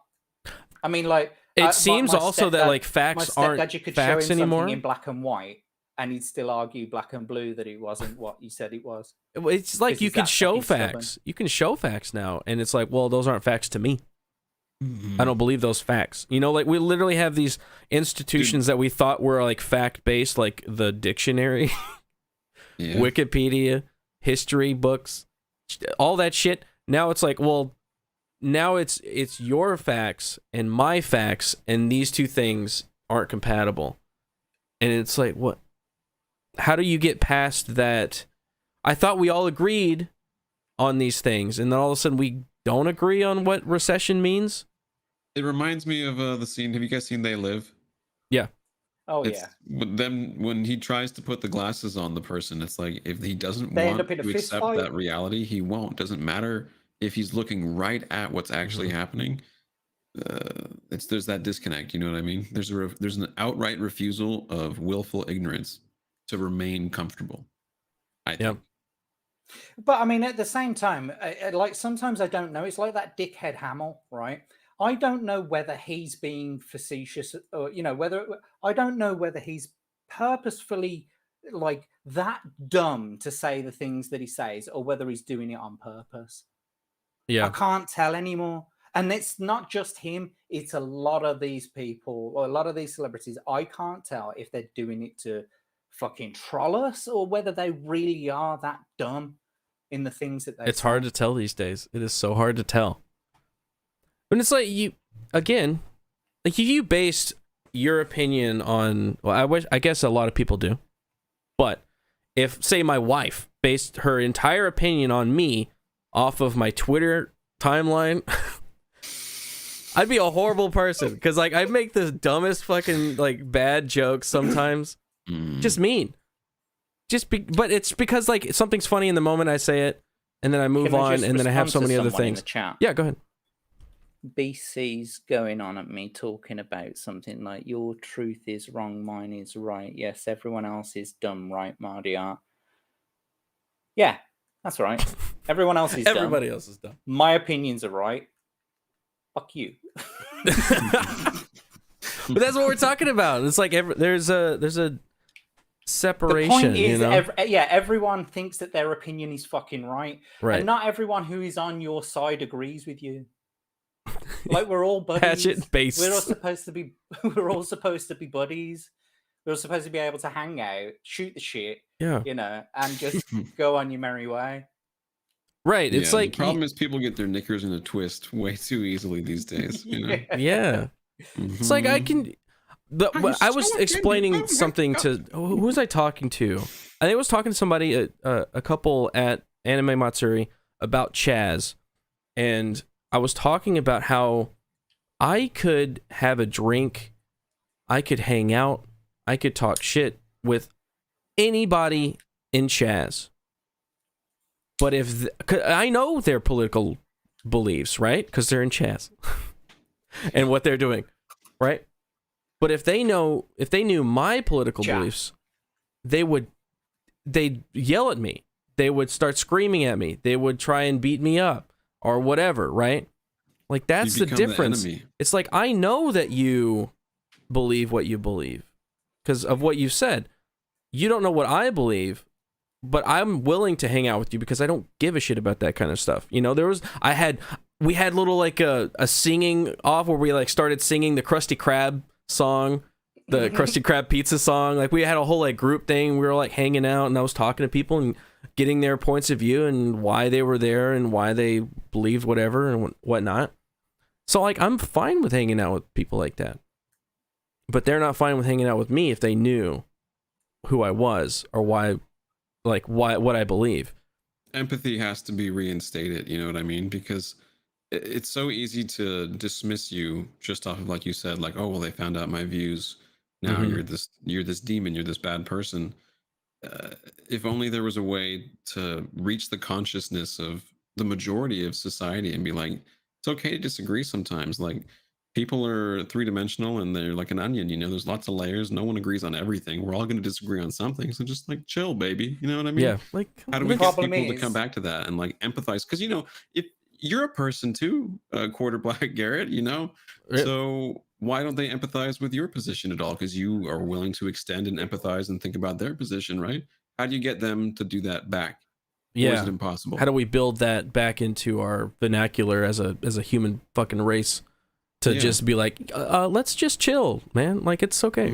Like, we don't believe the same things. That's cool. Whatever. But I mean, the whole internet and the whole media is rage bait. That's all it is. And the more that happens, like, what was that one that we saw on Twitter the other day, that old woman fucking talking about how if you voted for Trump, I don't want you fixing my car. Oh yeah, that was crazy. Are you really that much of an entitled cunt that you think that you can dictate to other people who gets to fix what? And it's like, I voted for Trump. Oh, well, I don't want you to fix my car then. All right, well, fucking get it out of here. Then I've got like 6 other fucking I've got a car to fix here. I don't need your business, bitch. Okay? Don't need you, okay? Yeah, that mentality is just crazy. Like, every single person you interact with in your life has to agree with everything you do. Like, what? Or what? Grow like, up, bro, man. Like Chick-fil-A. Like, let's say you like chicken sandwiches, but you're like, I've heard things about Chick-fil-A. Like, dude, don't get political with freaking chicken sandwiches. You've gone too far. Okay. And my argument on that too is like Step back. they hate LGBT people, and I'm like, half the people that work at Chick-fil-A are gay. Okay, so Yeah. just like relax Did you know that and eat the Colonel chicken. I Sanders can confirm, supported the like, there's a lot of gay Confederacy? people working at the Chick-fil-A here. There's also a lot of homeless people right across the street. Colonel Sanders supported the Confederacy, I hear. Really? Ah, what? Yeah. In Kentucky? No way. I don't believe you. Magnus it's, Express, member for just 2 rumor. months. The dollar menu level. Thank you, sir. Just little emojis of my face. I appreciate it. Hmm. Just no message. Thank you. The Happy Plague Doctor for $2. Can any of you drive manual transmission? No, I cannot. I'm gonna put that out. You can? Negative. Oh, I guess you're a real man then. Miners are crawling, probably gonna say something about pineapples for $2. Dreams and pineapples make the world a better place. No, they don't. And pizza. Just dreams and pineapple. No. You're infecting me, Miner. You're infecting me. Again, Miners are crawling on the donation side for $2. Facts, because actual physical pain to the true believers of an ideology. I think he was replying to Marty when he was talking about his story. It is physical pain to them. You break their reality whenever you question their beliefs, and vice versa. I'm surprised your fever dream wasn't pineapple pizza or something like that. Just getting attacked by a pineapple. Something to do with a fucking blankie. What the fuck is that? Dude, I have no idea. And I can't even really describe what it was. It was a repeating scenario where my brain was like, you can't use this blanket and lay in this position. So I had to like move and take the blanket off, but then I would just be cold and I'd put the blanket back on, and then It sounded like torture, Garrett. it was bad. Like, honest to God, getting sick and then just getting cooked in a car for hours on like an endless car drive. Oh, And trying to Whenever I maintain. have fever dreams. They're always like, yeah, that's rough. you know, Big Lebowski where he has that trick. Yeah. Got the scissors and stuff. Those are my fever Scissors? dreams.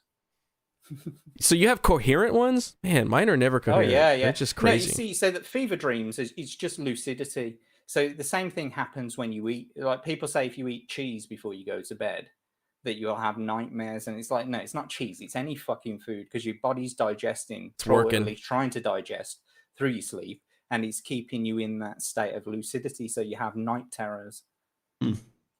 I've never had like an actual night terror wherever. I will say, you know, the night terrors where somebody's like standing there and Yeah, look, oh, they fuck off. sit Shut on up, your Garrett. chest Shut and stuff.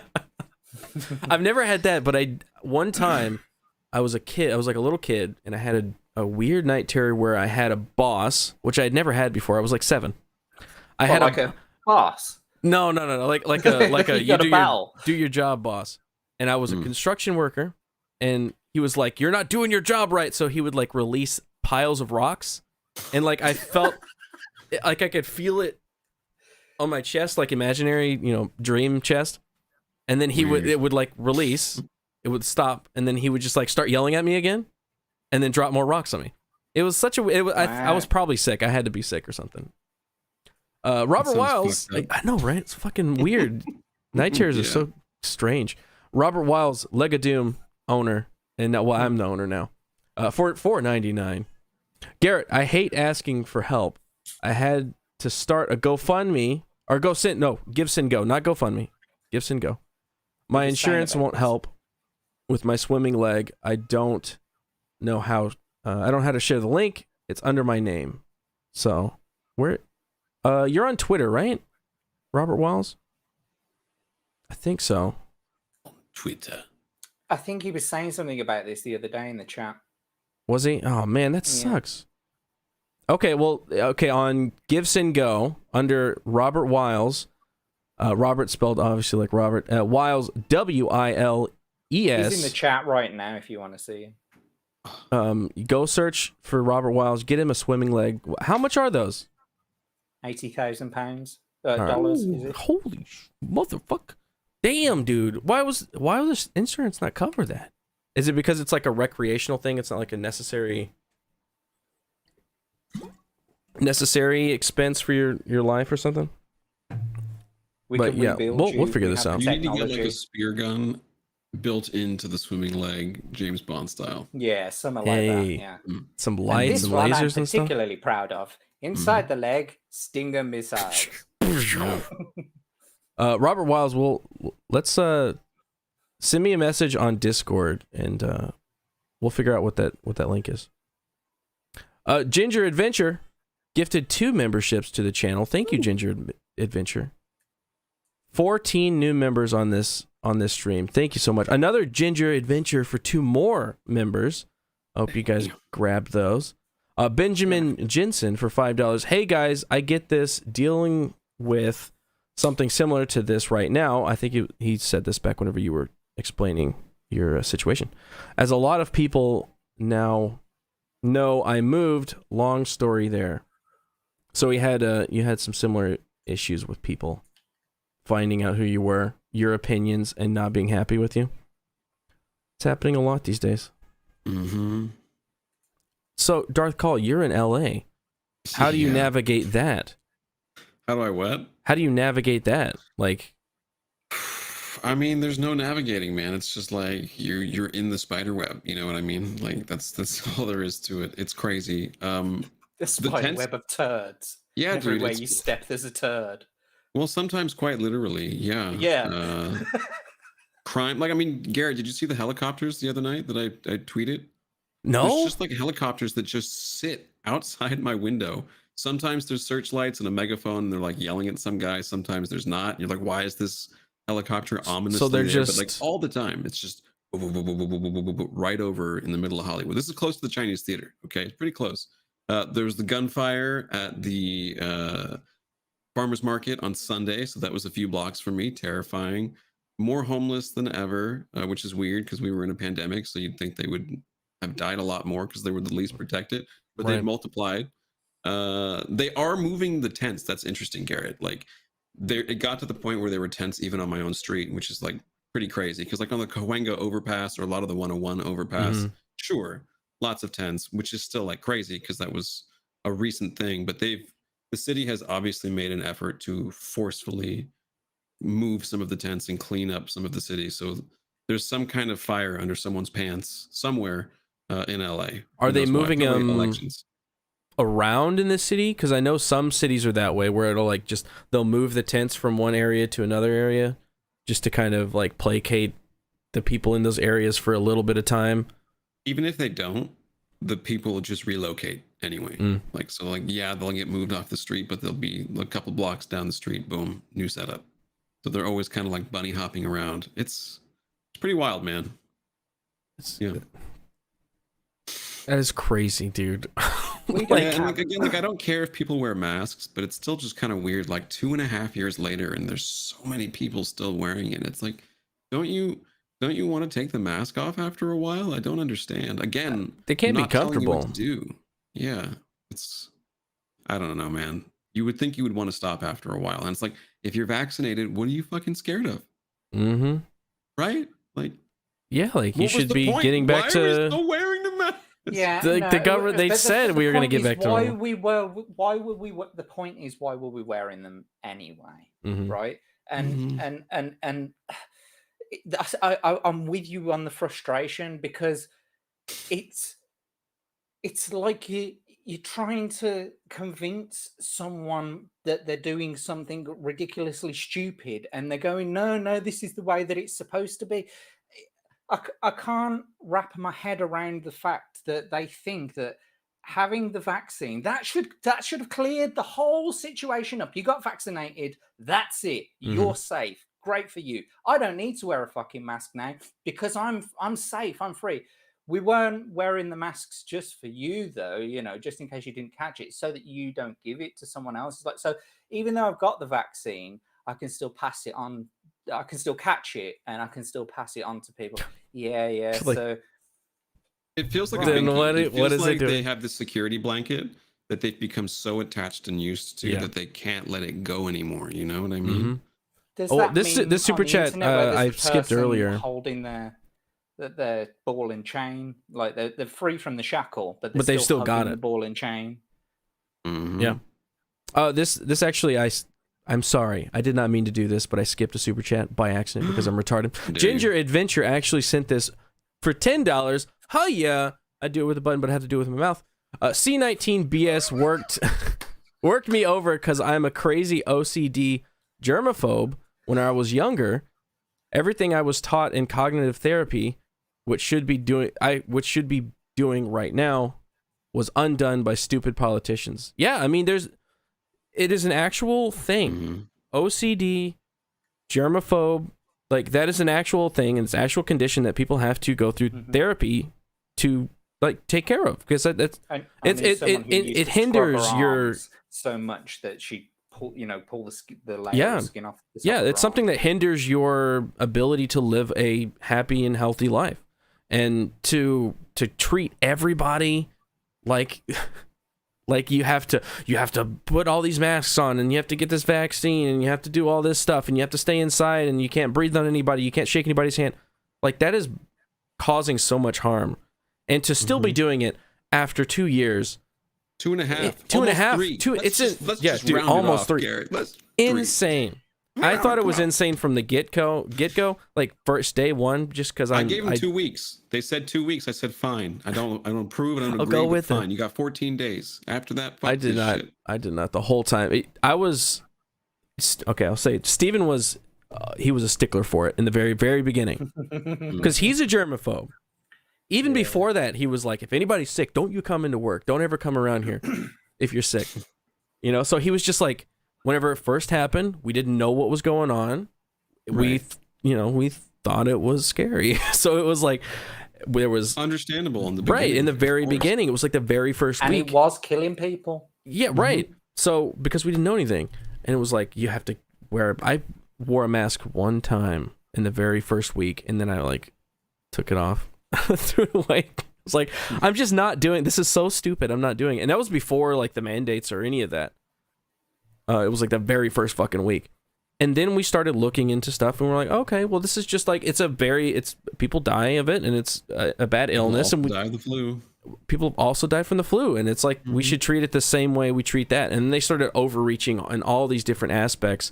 And now we're, like you said, 3 years into this, and it's still going on in different areas of our TwitchCon. Like, it's outraged people. Oh my god, no masks, you monsters. They're like, normal. Really? And that's what I hope that TwitchCon and other cons like that will push that forward to, like, no, let's just get back to being normal. If you feel sick, please don't come to the con.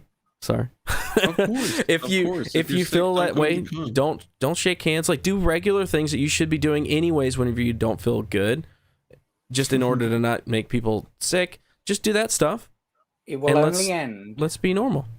It will only end when the cow dries up, Mm-hmm. right?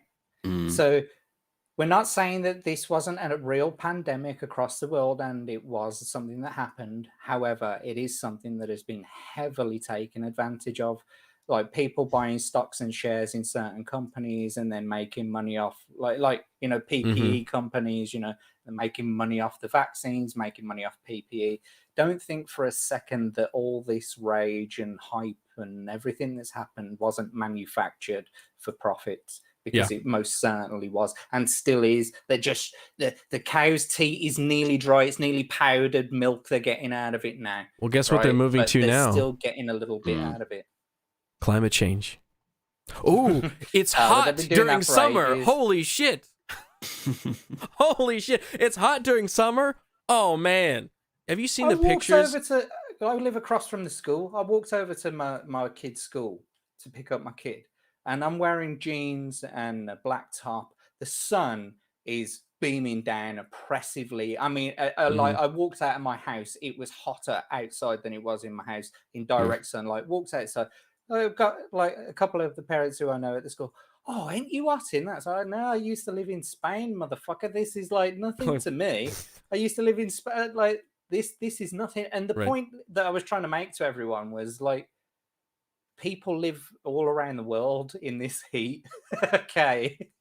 And why do we have to shut down anything? Like, they were shutting down the schools, saying, like, yeah, it's going to be really hot, like we're keeping the schools open, but if you don't want to bring them in, you don't have to bring them in. It's like, well, that was just an excuse to give everybody a fucking day off and get in the sunshine. I'm okay with that. Let's go out to the beach, man. It's like, I'm not denying that there is climate change, because 100% yes, over history and the time that the Earth has been a fucking planet, climate has changed because it's always been a planet. It's always it's Maybe before that it was like in its adolescent planet phase. It was bits and then it came together and then it made a circle and then it was a planet. When two planets love each other very much. much. Certainly didn't make a fucking circle. One planet puts its penis into another planet's vagina. And then it makes a little planet. It's Pluto. And then it slowly gets bigger. Okay. Climate changes, man. That's just how things are. But there's nothing you can do to, like, government can't fucking stop it, man. If the government can't leave a country in a fine manner, it can't without get its own people out of planes, you mean? out of a there's no way that the government is going to be able to stop the planet from changing. That, Garrett.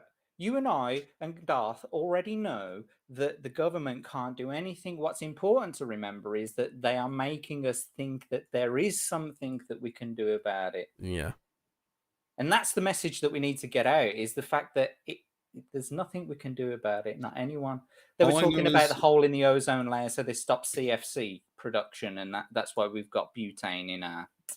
Anybody check the hole in the ozone? Bottles. I believe it closed. I believe that hole is like shrinking back and is closing. Who actually found out that it was there in the first place? I don't know. Does it even exist? Did I don't know. it even exist? Does the ozone even exist? Who knows? Has anyone fact-checked these scientists? Is the planet even round? Or are we just going to take? No, it is most certainly round. It's not circular though, because that would mean that's true. Would be it's more like an egg. It's more like an egg. Crack it open, and inside. Is another civilization. It's the baby. Oh, it's a baby Earth. Crazy. Yeah. People? Yeah. Yes, the lizard people. They live on the inside Earth. Morlocks. Bro, we're onto something. I think. Be such a terrifying sci-fi reality. Well, it's a time machine, isn't it? Morlocks. Yeah. Morlocks live under the ground. Robert Wiles, you sent me this screenshot. I think it's just the screenshot of your profile. I need your actual campaign. Send me the picture of your campaign. Dude, those dice were hot, bro. What was Can you give the website one more time? Let's see. Where? Damn, I lost it again. Super badass. Imagine, like, does he do 6-sided dice? Oh, dude, he does. Those every manly 40k dice. You know what I'm saying? Oh, I know. I'm interested to know about those dice. What I'm interested every single one. Every type of dice you need. Those dice. So I know a little bit about metal casting and metal forging and stuff like that. So what I'm interested to know is, does he die cast them like that, or does he mill them? I believe he mills them. He uses like a jeweler's mill and okay. Oh, wait, so he does every one individually like that? I believe so. Yeah, but I don't think it's by CNC. It's not like by hand. Like he's not doing this. No. He grinds them himself. But it's like an arm that you can consistently get to the same. A jeweler's little grinder. Yeah. Because we don't work in the industry, we don't know the fucking. I don't know what the term is. Okay. Little army thingy goes like this to the little circle, little sandpaper, the disc sandpaper thing. Abrasive. I don't know what his actual website was. He was just on Instagram and he kind of worked off of that. Let me see if there's a website. Let me hold it up again. Well, whatever it's called, it should be These Cubes.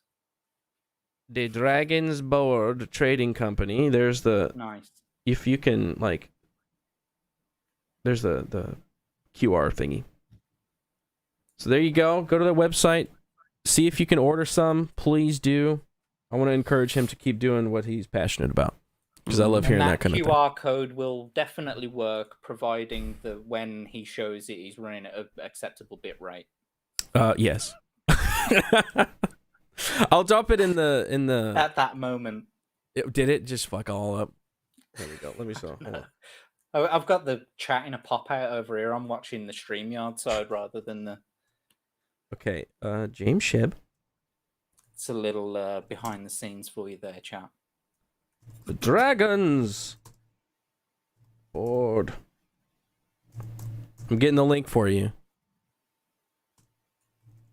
Hell yeah. Get him some business, you know? It's cool. Yeah, please. Very cool, dude. People we got watching in a minute? 160 people. Let's see. 160. Yeah. Just buy one dice. That's all you need. Just one. Do you reckon we should mention anything about the meeting tomorrow? Oh yeah, dude, go ahead. So tomorrow, when did I set it for? So it's 11 o'clock GMT, Greenwich Mean Time. So 11 o'clock on tomorrow night.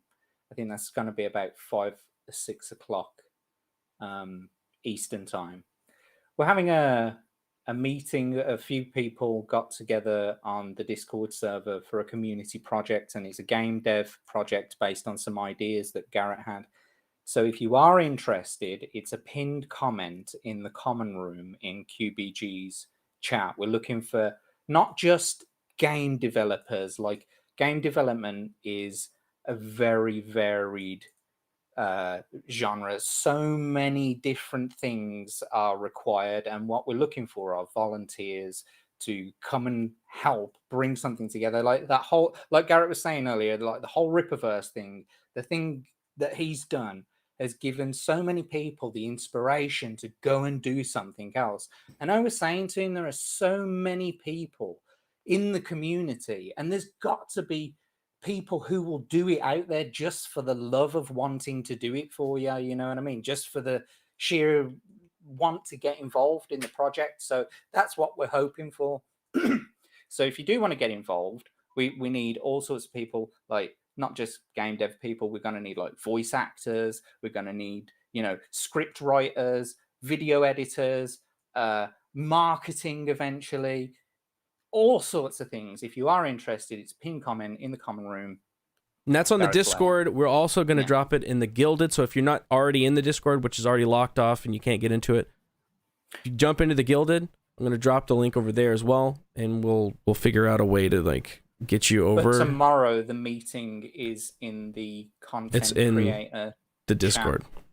Yeah, in the VC, and that'll be about. I think it's 5. I think I set it for 5 o'clock Eastern. So message me on Guilded, and we'll see. We'll get you over there. Yeah, 3 o'clock. Because I've been inspired by Rippa doing this kind of outside of the mainstream industry and just making your own thing and being inspired by other content outside of that.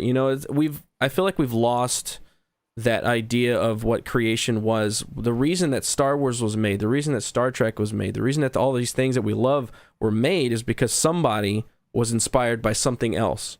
They were inspired by serials and Flash Gordon, right? World War II footage and all these things. You think that George R.R. Martin wasn't, inspired by J.R.R. Tolkien, and then makes this entire and world history of his own with lore and and he's inspired by history, and I feel like we got really fixated on the properties that were out, so we keep funding that same thing over and over and over instead of going and loving Star Wars, loving Spider-Man and Batman and all these things that we do love, but taking that love for that and then making something else, but being inspired by it and not just making that. So there's so much like fan fiction, creating something new. Why George Lucas moved to the Bay Area, because he was disgusted with Hollywood and the refusal to do something new. They wanted to conform, sell out. That's all they wanted. So George was like, I'll make my own company, get wrecked, and he went to the Bay Area. And he freaking made Hollywood for like a long time. I mean, all the CGI and everything was made by that. Yeah, very fucking mad. So I'm dropping the Etsy shop because he actually doesn't have a website anymore because he got canceled and then got discouraged and hadn't been making stuff for a while. And he was like, even whenever I was talking to him about it, he was like, I might have it. It's all my stuff's kind of packed away. And he wasn't making dice anymore. Oh, and dice. So he got everything out. He got all the dice out. He was making me this new set. And so here is his Etsy shop. It's in the description if you want to take a look. Nice. Look at him. It's pretty cool. Again, making new shit, being inspired, and making stuff, man. That's what it's all about. That's what I was going to say. So, like, music, right? Music is something that is not able to be really touched by any of this identity politics. They're trying to. Like, for example, with that Beyonce song where she's gone ahead and removed the word spaz. She did it. Oh, what a fucking loser! She's agreed that she's gonna fucking remove the word spaz. Loser. And Did I it's have like that? you bend into the fucking knee, right? The reason why they There it is. have parental advisory stamps on albums is because it's not illegal for a kid to hear swear words and stuff like that, and to hear rappers talking about shooting people. It's not illegal for kids. It's okay for the parents to go, here you go, son, or here you go, daughter. I've listened to this album myself, and I approve it for your listening to.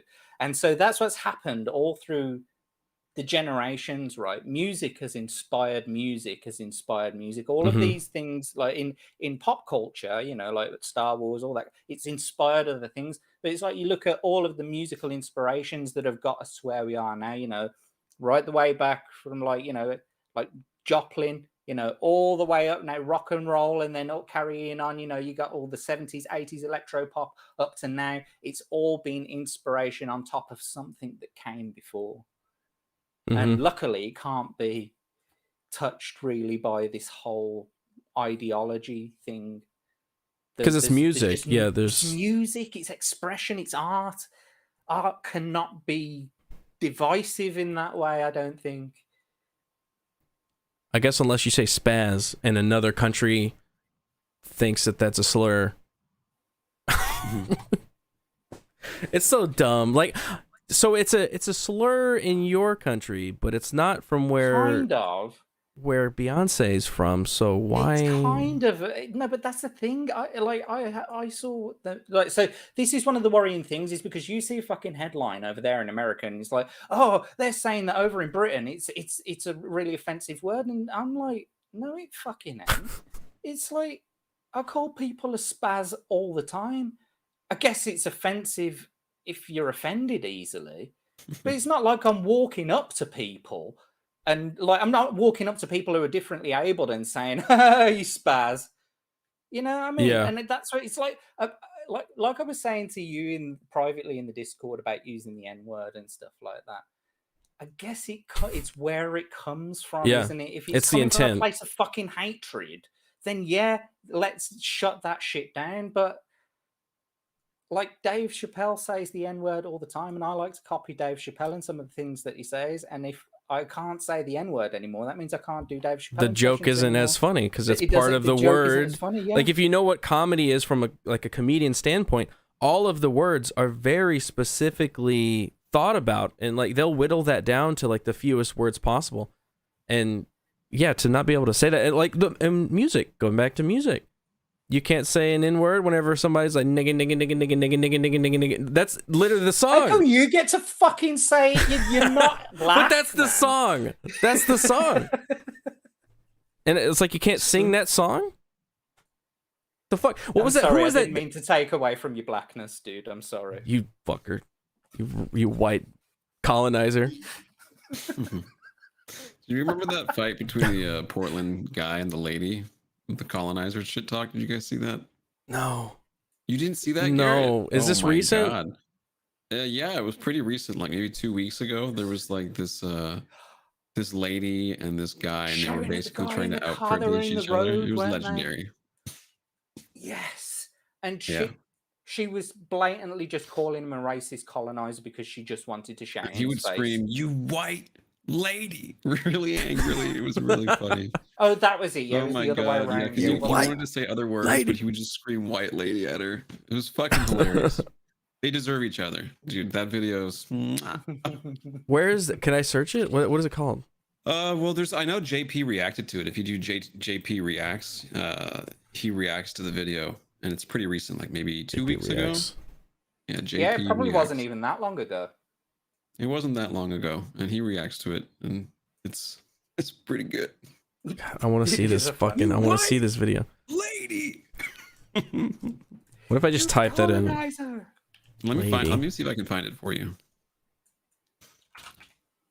Try to find this reacts. And all she's trying to do is say to him, look, you can't just shout in my face because you don't want to like have this discussion.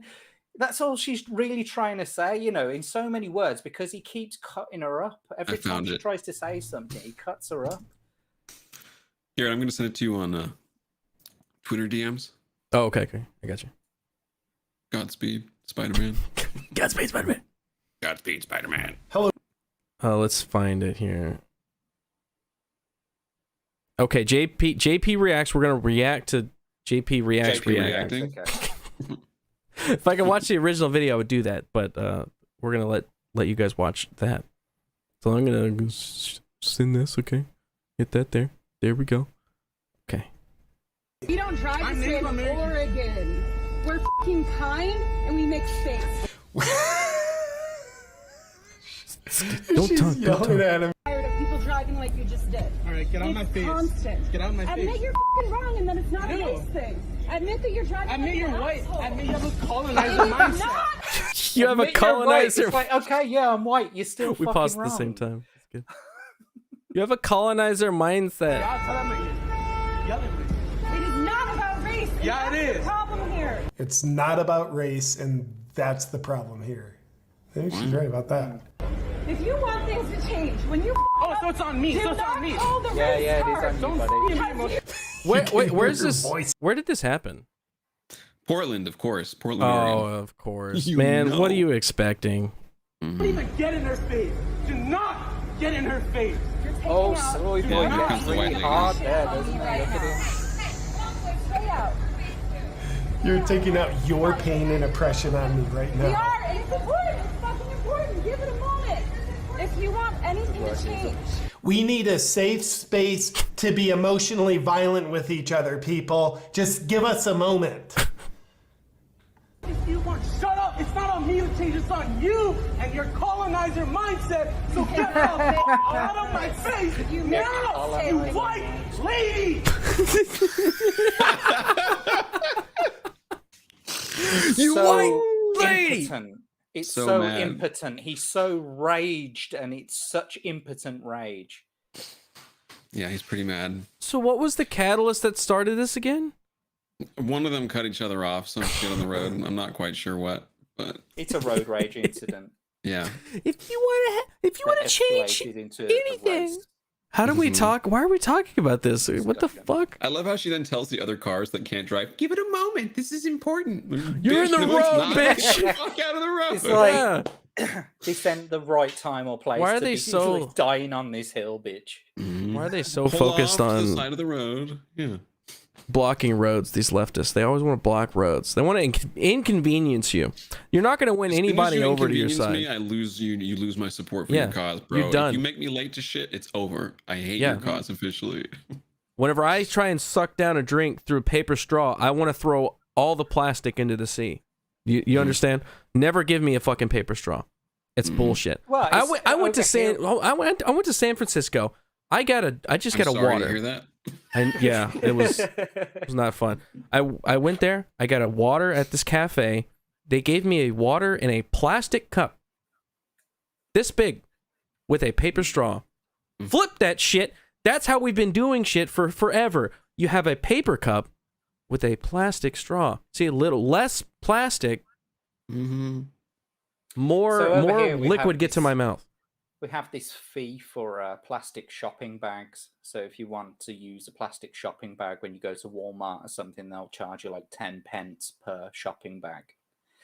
And I guess the way that you can look at it is that it's okay to pollute the oceans as long as you're paying for it, as long as you're Yeah. paying money. So it's okay to pollute the landfills and the oceans with plastic as long as you're paying 10 pence a bag for it. So what my argument is then can I just pay 10 pence to suffocate a tortoise or suffocate Yeah, cut a out the turtle? middleman. Just cut out the middleman immediately.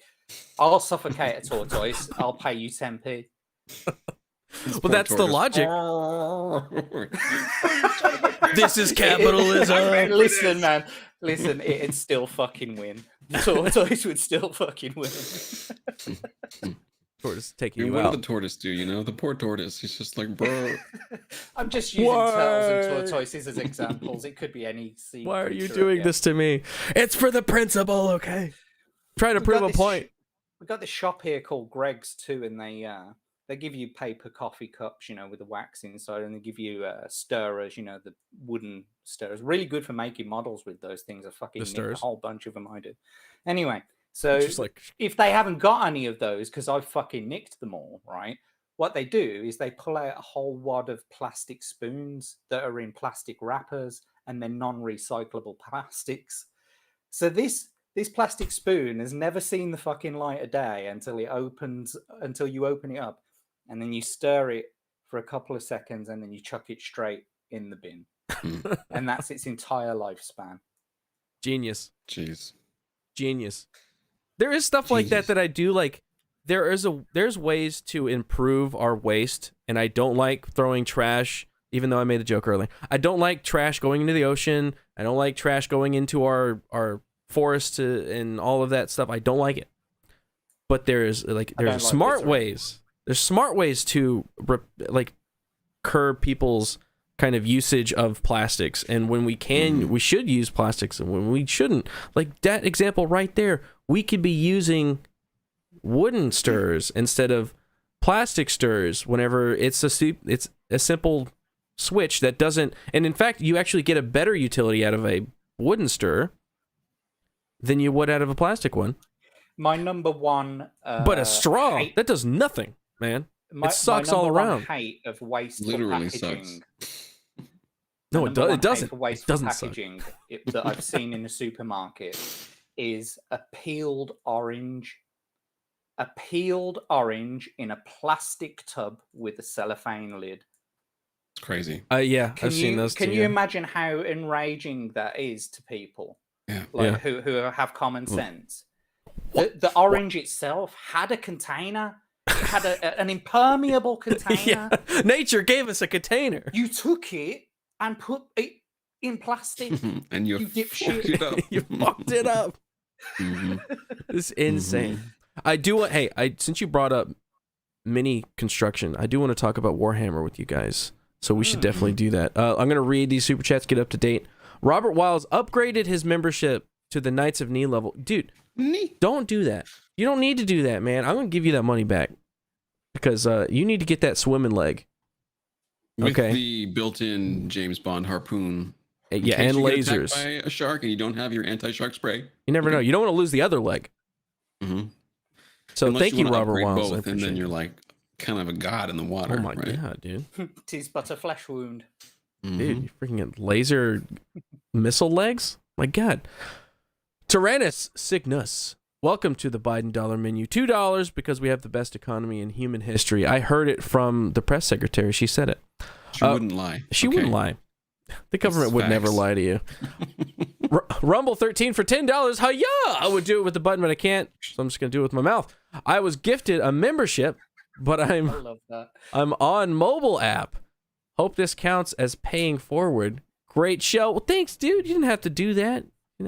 But hey, you're a membership now, so we can hang out, and you be a member as well. So it's all paying it forward. Oh, Ginger Adventure gifted 2 more memberships. Thank you, Ginger Adventure. I see a couple people grab those up. That is awesome. I should be up to date right now. Okay, Warhammer. You know you're going to have to make a brand new fucking scroll now. I did. Well, I mean... No, you're going to have to make an even newer one. Now. Yeah, an even like, newer how one. are you going to manage right? that? You're going to do that every month, or are you going to do that I'm doing it every month. Week? Or doing it every month. So at the end of the month, I'll make a new one for everybody that joined that week, and then your name's going to be on the screen all that next month after that. Nice. More behind the scenes there for you folks. There you go. Now you know. Yes, I'm doing chaos. Doing the chaos. You can use that model I showed you. That guy's called Scarbrand. He's a fucking scary ass demon. They look fucking dope. Yeah, because like the chaos, like they can pick whatever. Like I think Rakita plays Thousand Suns, which look like these Egyptian versions of chaos. But yeah, like I've never played chaos. I've never played hardly anything, but I make the Space Wolves because I just enjoy the arts and crafts aspect of it. Yep. But I know chaos can run pretty much fucking whatever it wants. So it's really, because you can take. You're supposed to be able to like take any kind of faction and just paint it that way and like make them chaos. Convert it over. Customs. Yeah, there's like a big blob demon, like this disgusting like vomit guy. There's the one I showed you, which looks like a classic Satan, kind of like scary as fuck. The blob demon. guy, what is his name? I forget, but he's a cool one. This looks like Jabba the Hutt, but like with and he's got like his guts are out. As actually has the mini, and he painted it, and it looks freaking awesome. Why did you go from Jabba the Hutt to Az? That was a real terrible Freudian slip. It's because he picked that faction. Okay, it was on him. That's on him. It's true. What is okay? I'm sure you guys are saying it. Nurgle, Papa Nurgle. Oh, that's right. Yes, Papa there Nurgle. you go. Thank you, Toast. Papa Nurgle. These are my guys. So I finally got the right black color. I got the abandoned black. If you can see, the actual because the one that I got was what was this other one? Corvus black. Corvus black, but it's more of like a charcoal. Here's one. Actually, I think I upgraded all of them. No, wait, this one. So it's hard to tell the difference, really. I might have to like side by side. Did you spray but it's more of like did you use a brush? This one I sprayed, and I used a brush on this one with the new black. So let me put them both out here. Nice. What do you feel about the finish on both of them? Like, do a comparison between the two of them. So I like the speed of airbrush, but I don't like the speckliness. Like it's got a texture to it. It's you got to set. It's rough. You've either got to thin your paint out a little bit more, Yeah. or you've got to set that stream a little bit more. Okay. That's what I do. If you use a brush, like adding just a couple of drops of water helps, like he says, Marty, to thin out the paint, and you can get a nice even coat that way. You won't get that speckle. And always go like if you do it like with a low pressure, or not necessarily low pressure, Like less. You have it so that the paint is barely coming out, and you do more than one pass. Just kind of like over it, so it's like really each layer is very faint, and you'll get that nice even coat. Sometimes you have to take your time with it. I do like back in the day they used to have pewter models, like made of pewter, and I spray painted too much paint on my guy, right? So I'm like, I was a kid, and I'm like, all right, well, I fucked up. It kind of globbed his features. So I went out and got my dad's barbecue brush. I'm like, I'll just, do a little barbecue brush and get some of the paint off. And I look, and his whole face has been fucking completely chopped off like a horror movie. I was like, well, there goes that mini. That model. Also, probably fucked up dad's brush. Oops, sorry, Dad. Eating paint now. I don't know whether it's pewter or whether it's lead or what the hell it is, but it's definitely metal because of the weight. I can feel the weight of it, and I've researched it anyway. But anyway, I showed this to Garrett privately. I went to it was like a DIY shop, and in the back they've got a whole bunch of kids' toys, and there on the back of the shelf with a load of dust just gathering on the top of it. Yeah, like fucking old, dude. Old Warhammer, so bro. This is a slan mage priest from the Lizard Men, right? It's still in the cellophane, and it cost me 20 quid. It's from 1997. This is. That's crazy. Yeah. So what are you gonna do? You're just gonna put up on a shelf and just be like, fuck all. It's worth absolutely fuck all. I mean, it might be worth something to a collector, but I mean, I'm not going to get much more than I paid for it. I paid like 20 quid for it. I'll probably get 40 for it if I sold it on eBay now. Yeah. But to a collector, someone who's been waiting for one of these, because they changed this actually, this model, like the slant, like the series that this model comes from. They changed the entire series. They didn't reproduce any of them again, apart from the Slam Mage Priest. But then they changed it because if you look on this one, he's got these little paladins underneath him. Yeah. Oh yeah, it's yeah. like 4 little paladins, like they're like carrying him. Be used in battle as well. But the new one, it's just like a raised circular support, and it's made in plastic as well. So this one's a proper metal one from 1997, still in the cellophane wrapping. If anyone's interested, it's 120 quid. So you were saying, Darth Call, that you haven't played that much. I have never played, obviously. I've always been interested. Videos. Like there's some channels where like they'll play the game, and I've watched some of those to like try and learn. Yeah. I wish there was a way to play online. Like in D&D, most of it's in your mind. So you can play it over like, Skype or Zoom or StreamYards, right? But there's not a way to play Warhammer over the internet because it's all about your minis and you painting them and you being connected to them and putting them on the board and being like, these are my guys, I'm going to move them. So like, how do you... I wish there was a way. True, because you can't even do it separately. Like if you've like cams going down, like you still have to be in the same room to like move your models against the enemy. So yes, you need to know where they are and like literal distances between each other. It matters, like, You could do it through VR, but again, like you're losing the aspect of. No. You're going about it all wrong. You have a tabletop, you have a terrain. Yeah, it's all proper. You have a proper terrain and everything, but you have overhead projectors that project down onto the table itself, and then they can show you where your points are, where you move to, and like if someone gets taken out, if someone, maybe you could have something that can automatically calculate it. Like how they've got those pool games that can automatically, like, it's got like a projector on, and they can make it look like there's as the ball goes along, it looks like it's going through water, that sort of thing. Yeah. So you could have like AI working like that with it. I wonder if you could do like a TV. Like I've seen those where they put the TV in the table, like the D&D tabletops, where it's projecting the other person's camera, like you're saying, and then where their people are, so you can like physically distance out. I mean, again, you're not seeing their pieces, you're not around the table together, you're losing that kind of like togetherness. It's one of the hardest things to do digitally, probably. Right? Tabletop wargaming. Yeah, it's gotta be tough. I think it's like we need to get to actually make a video game, which is what they've already done. True. Yeah. True. That is the way. But I'm trying to find somebody to play around here. I know there's a couple people that I know that want to get into it, but they don't. I have pieces, so if I'm in Texas, man, I'll bring the Space Wolves. Dude, let's go. I want to see them anyways. Like even if we don't play, I want to see them. But yeah, dude, hell yeah. It's kind of hard to get into it from an outside perspective because there's a lot. Like even now, after watching like hours of videos on like the lore and also the game itself and painting videos, I still don't even really understand it all because there's there's armies, and then you can buy armies that have a certain like faction, but then you could also buy ones that aren't, but then paint them to fit that faction. And what is a faction, and what is a chapter, and what is an arm? Like I'm still kind of analogous about what is really going on. I was completely wrapped up with all of that myself, and it was just too much for me to want to bother to get into. Like, I like the idea of painting up the figures, but I know nothing of the lore. I know nothing of how to play the game. What I found the passion in was what I've shown you, was making the miniatures, like making the set pieces, the terrain, and or like making model miniatures.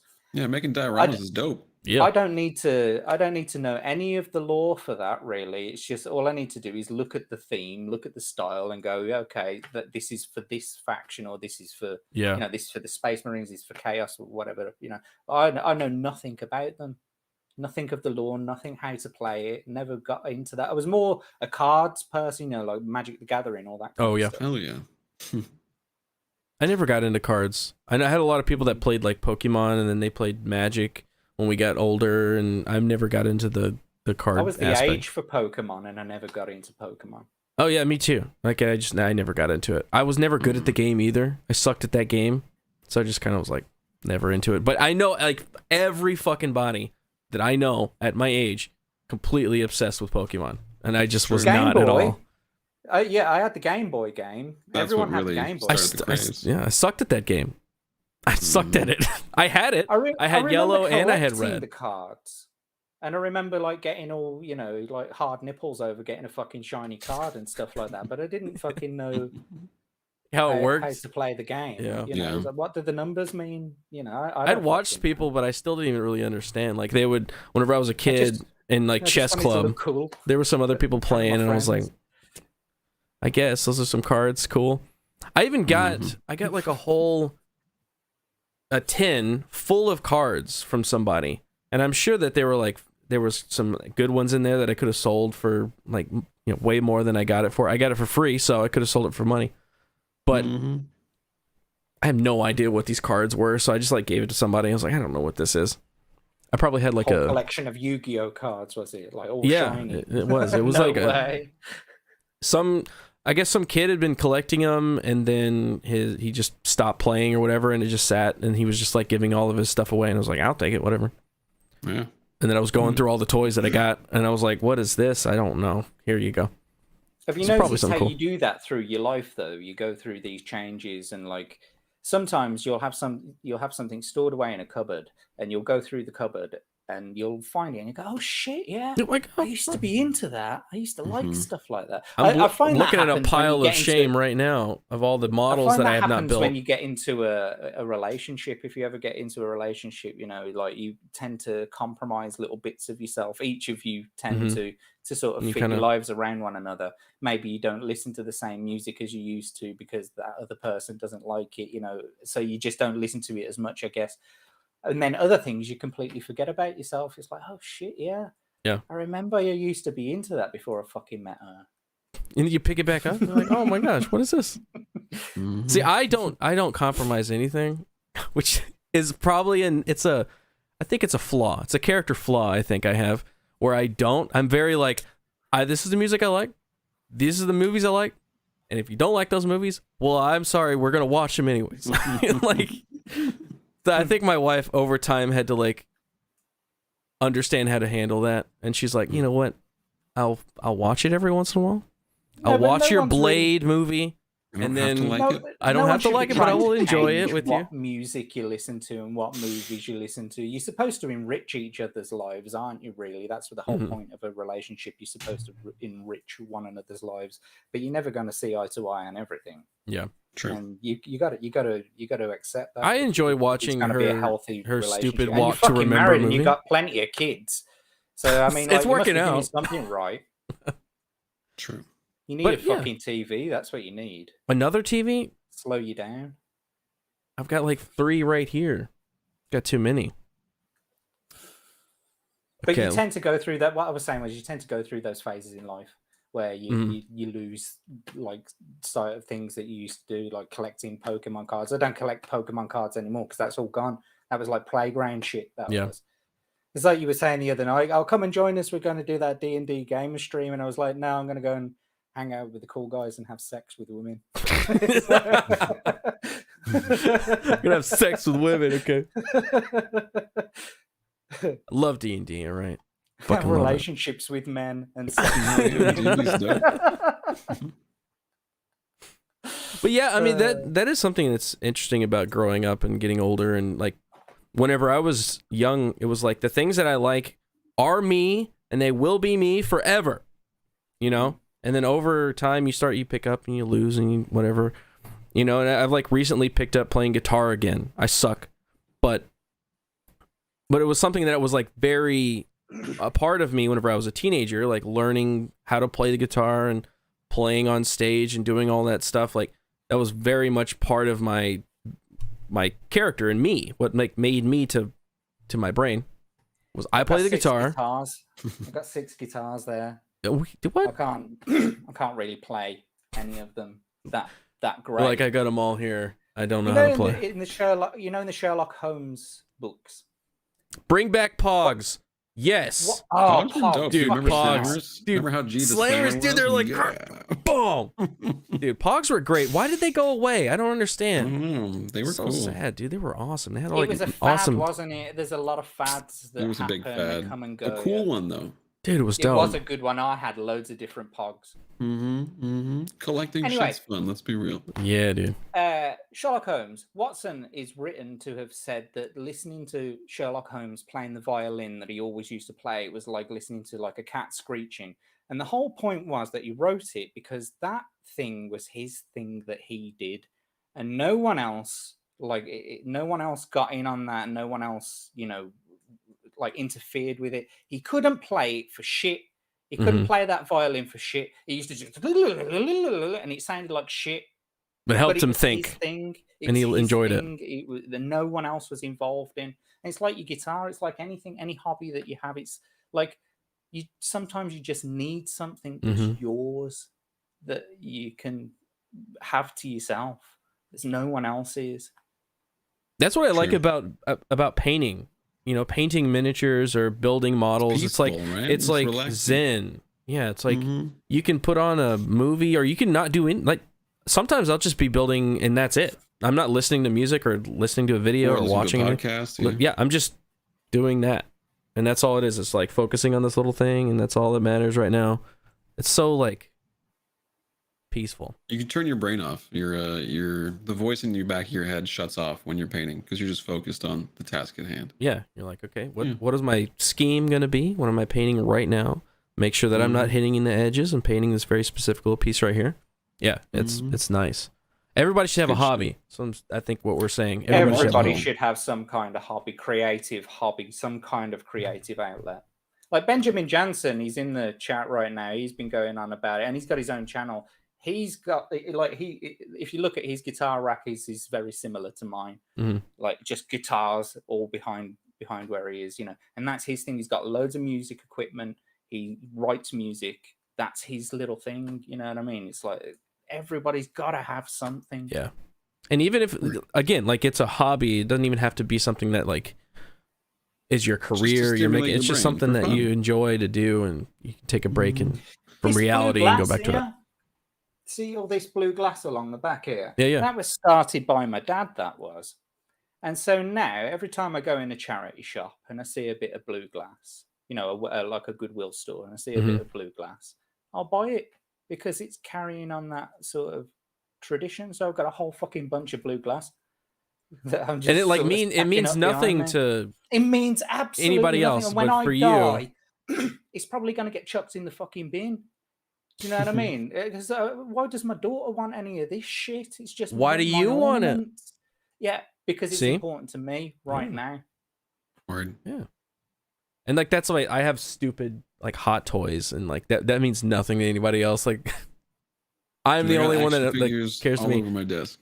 Right? Yeah, it's like that. None of these objects like matter to anybody outside, but it's like, oh, I think that's, and it also kind of, like I was saying with guitar, that was something that built my vision of what made me, and like these objects that you build around yourself can make you. Like the things that you like, you make and go, oh yeah, I do like I could look at my desk right now. I have Chip and Dale's Rescue Rangers toys because I'm like, that was something that was very important to me when I was little. I was like very into that show, and it was like a thing because I went to yeah, dude, it was so good. So it was like that's part of me, and then I have a Batman here because that was part of my life growing up. I have my Batman Forever poster that I have had since I was like 5, probably younger than that. It's not a good movie. I realize that, but I love it. Wait, Batman Forever? Batman Forever. It's not good. Yeah, but it went off the rails a little at that point. Yeah. But it's something that's like integral to like my history that I kind of like build these little objects. When you were a kid, like that's the Batman that you had. I totally feel that. Same. Yeah. Yeah. I mean, also my Batman is Batman the animated series, which is legit the best Batman ever done outside of the comics. Saturday morning. So I'd still have Saturday that. morning TV for me. That was Batman the animated series, Animaniacs, all that kind of stuff. Animaniacs. But there's something about like building up these little objects that kind of go like that's. I remember that about myself. Kind of remember these things, and I mean my whole fucking office is about that. It's like. That's I like that whenever at the time. Background as well. Yeah, like people have got whole walls devoted to fucking Funko Pop, for Christ's sake. This is true. You know what I mean? That to me, that like Gary collecting Spider-Man figures and stuff like that and comic books. That's not crap to me. Collecting Funko Pop figures, that is fucking. I don't get it. That's corporatism. I don't get that, but that's not my hobby. That's someone else's little thing. True. And it doesn't matter what I think because it's important for me. It's corporatism. It's like you've changed it into it. Yeah, it brings. But yeah, like life, that's the same kind of thing. It's like you build little things. Life is a fucking miserable, horrible existence, and we've just got to get through it. And you are solely responsible for your happiness. No one else is responsible for your happiness. So do whatever the fuck you like and make yourself happy, providing you're not stepping on anyone else. Yeah. Amen. On that note, Garrett, I got to bounce. I should actually, I should wrap this up. So please, plug your wares. Oh, yeah. Okay. So, my Khajiit wares. I'm Darth Caul, Caul, spelled just like Darth Maul with a C. You can find me on any platform: YouTube, Twitch, Twitter, Instagram, blah, blah, blah, blah, blah. I do some interview videos. They're coming back. It sounds like TwitchCon's opening up, so maybe Darth Maul's going to crash. I don't know. Yeah. We'll see. Marty, pleasure to meet you, sir. It was And a really you. great conversation. Thank you. Thank you, Call, for coming on the channel. I appreciate you, brother. Dude, Always love the vibes. anytime. Always love the vibes. Oh yeah, man. It's an honor every time. Truly, I am honored to Thank be you, here. brother. Thank you. I am honored to have you on. All right, Marty. I have mixed feelings about it. Well, we'll see. We'll see how my opinion forms over time. Marty, what would you like to say? I'll just plug the project that we got kicking off. So if you do want to get involved, tomorrow is the pitch meeting in the create a content voice channel. If you can't see that, you might need to have the role given to you in the Discord. But yeah, you'll see me in the Discord. I'm usually in the chat on Nerdrotic as well. I'm always in the chat here. Yeah, you'll see me around. You'll hear from me. You know who I am. I'm a fucking nobody, but here I am. I'm glad you're here, man. So thanks for coming on. Like Cole said, thank you very much. I'm honored. Dude, I'm a regular dude just like you, and I'm honored that you would take time out of your day to come and hang out with me. All right, let's all stop sucking each other's dicks and get. I will not. Okay, but thank you, chat, for hanging out, watching us have conversations and talk about the things that we love and things that we don't love, and all kinds of stuff. So please go subscribe to Darth Call and contact Marty Art for our pitch meeting where we're going to talk about what we might be doing in the future. Who knows what might come of it? It could be cool. Game dev idea, and we're really excited about it, and we really want people to get involved. Very cool. Like if we can make this happen, something as big as like Eric July or so anything like we can get the community together. There are thousands of you out there. Like, look at how many people watch Friday Night Tights, for Christ's sake. Yep. 12, 16,000 people sometimes. There's gotta be some people out there that are willing to join in the project and like get it off the ground like a proper dev team. I mean, I don't want to keep this going on for too long, but I'll just sort of end it with this. I have tried to develop my own games. And the problem that I've found is that I can do the coding, I can do the artwork, I can do the sound, all of that. What I don't have is time. I don't have the ability to put all of those things together in a fashionable format before the technology moves on. For example, the technology moves on so quickly that by the time I've even got anywhere near to finished, I can be doing even better things with the newer technology. So I want to change it up. What I need is a team of people, a whole team, and it's going to take managers. It's going to take the real deal. That's what we're aiming for. For right now, it's just spitballing. Exactly. We're going to get together. We're going to talk about it, see where we can go and what people are interested in doing, and kind of coming together and making something cool. And maybe the first thing could be a small game that's like very simple, but it's kind of building on that idea and then shooting for the stars. All right. Before we leave, if you are interested in dice, he's not paying me to say this. I just want you to check this out. The Dragon's Horde. Not bored. I can't read, and especially I can't read this font. The Dragon's Horde trading company. Go find him on Instagram and on his Etsy. I'll drop it in the chat again. All right. Thank you, everybody, for hanging out. Thank you for the super chats. I appreciate you very much. Spending a little bit of cash on me does not go amiss, and I appreciate every single one of you. And the new members, 17 of you, thank you so much for the generous people gifting them. Thank you for the new people coming in on your own. I'll see you guys later. Bye, chat. I'll read you later. Bye-bye. Peace. Have a good one, boys.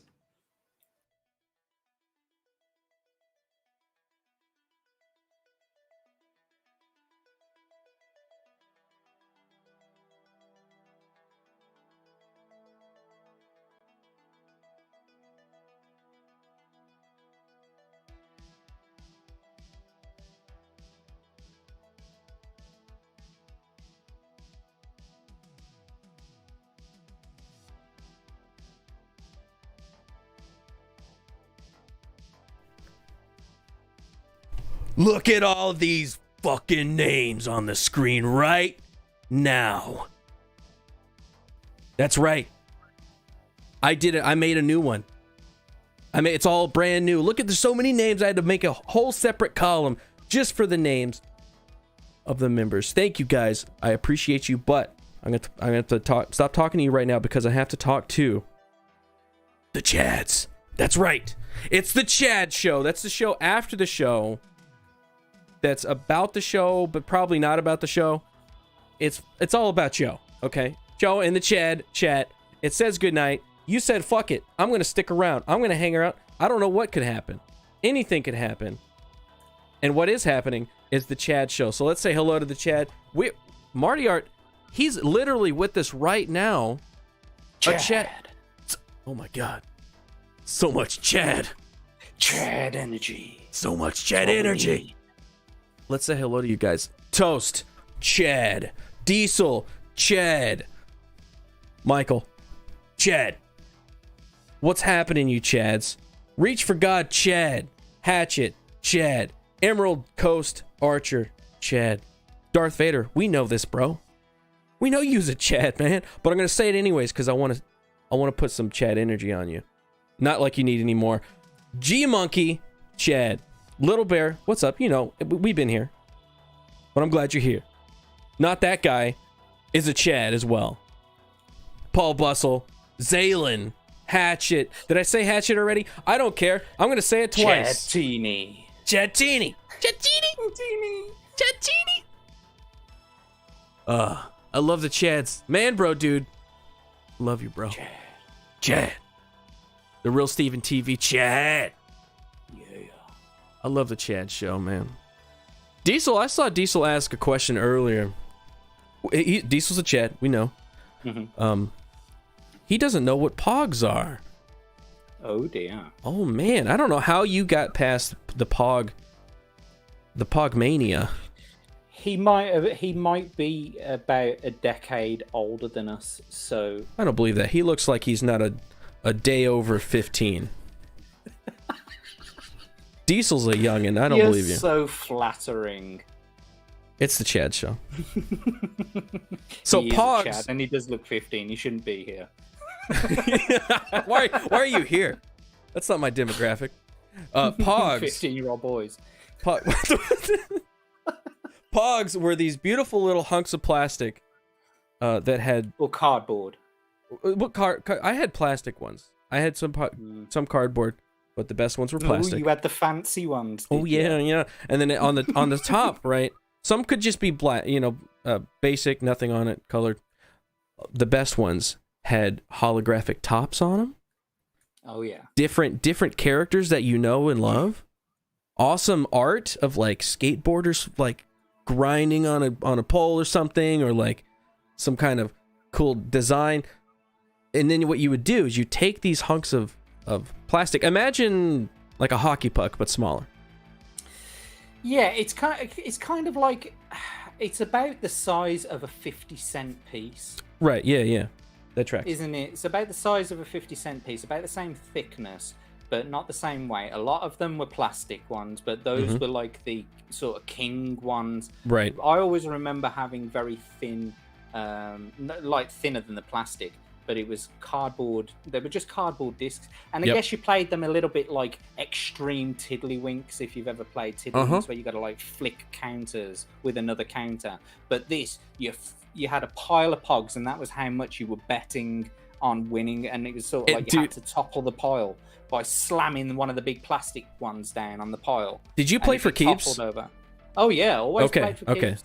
Yeah. So that, I mean, look, we were hardcore back in the day. I used to play pounds up against the wall. You not know that game where you flick a pound coin up against the wall and you each get a turn, and whoever gets closest to the wall gets all the money.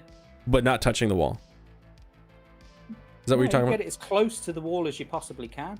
Whoever gets closest to the wall gets. Because I played a game like that where it's similar, but instead where you pink slips, flick it towards the wall and not touch the wall. It's like you have to get the closest to the wall but not touch it. And then whoever did that wins. I see what you mean, yeah. The difficulty is trying to get it. Added challenge, Yeah, dude. Fucking Pogs were the shit. Pogs yeah. Can you buy a Pog? Like, is there like, what are they on eBay? What do they go for? Let's have a look. Let's fucking go. On, it's the Chad Show. Let's go. eBay. Chad's talking about Pogs. Chad, that's the most Chad thing I could think of. I want like I want a T-shirt. We're making the merch now. The art is going to be a Chad, and it's going to represent all of the Chads. Okay, and it's a couple of Chads playing Pog, but like it's an extreme angle with like a fisheye lens kind of. That's my design. That's going to be the Chad shirt. Here you go. So I'm getting prices like 90s Pogs, right? So 10 random Pogs. Oh, do you remember Tazos? Did you ever have Tazos? Tazos? They were very similar. But yeah, so you know Warner Brothers, you know Taz. Yeah. The Tasmanian Devil. So Tazos, it was like all Warner Brothers. Oh, dude, I think I did have one of those. Anyway, so we got here 10 random Pogs, £4.99, so a fiver. Bro, we should bring this back. Random Pogs, 13 quid. Pog merch. I saw that in the chat too. Somebody was like, Pog merch. I was like, fuck. Can I have my own personal custom Pogs? That would be fucking amazing. Couldn't you now? I want to do that. 3D print Pogs now. Dude, I want to do that. We should make this a thing. We should bring Pogs back. I'm obsessed now. Oh no, you're married. Of course you don't. Don't you want to go and have sex with your wife instead? Well, I have 4 kids. All right, we got that on lock. Oh Christ, yeah, you Catholic, ain't you? You know what I really want to do? I want to play Pogs. I want to play some Pogs. No, you don't. You want to play Vermintide. You don't want to play Pogs. Oh, I love Vermintide. Pogs should stay where they belong in the past. Yeah, in the 90s. It was a fad. Oh man, they're so good though. Just leave it in the past. And I guess that's the kind of the thing that I'll say about all of this IP right now is that it's been taken over by people who don't wish it the best. And it's kind of dead now, so you need to bury it.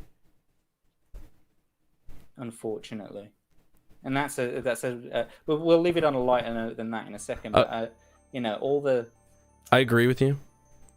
It's all the IP has been taken over by people who don't have the best interest at heart, and you've got to accept it like it's a dead person in your family, someone who you loved, and now they're gone forever, and you can't ever see them again. That's what I always say about Star Wars. It's like you need to just let it go. Let it go, man. Mm-hmm. It's dead. The Star Wars that you loved when you were a kid, the Star Wars that you grew up on, it's not there anymore. It's something else.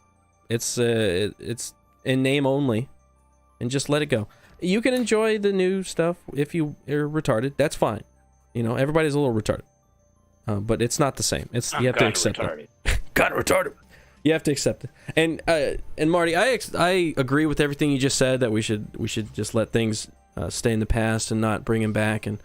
But Manbro Dude said that there's a website where you can make your own custom Pogs. Oh, he said logos. I believe it. I believe there's somebody out there that could make me a Pog. You could make one on your 3D printer. Yeah, but I want somebody that could like make them and like send me like 100 of them. I tell you what, there you go. There's a challenge to the community. If you want to go and put, those. Here's the idea. Those skull logos that he's got on the stickers. If you can get the vector, and put it on a Pog. Look at my logo, right? Like my profile picture. That could be a Pog right there. It could have like a holographic You couldn't really 3D print that. No, you can't 3D print it. No, it'd have to be like just a graphic. But if you can do those holographics on top of the plastic, then yeah, banging. Yeah, dude. Look, I feel like there's a lot of energy for Pogs right now. I think it's only coming from you. Look, Michelle said, hey, I want a Pog. I want a quarter black Pog. I think a lot of people would buy a Pog, okay? Okay, all right. So like one Pog, one commemorative Pog. But you're not going to go buying loads of them, are you? And then start playing Pogs again.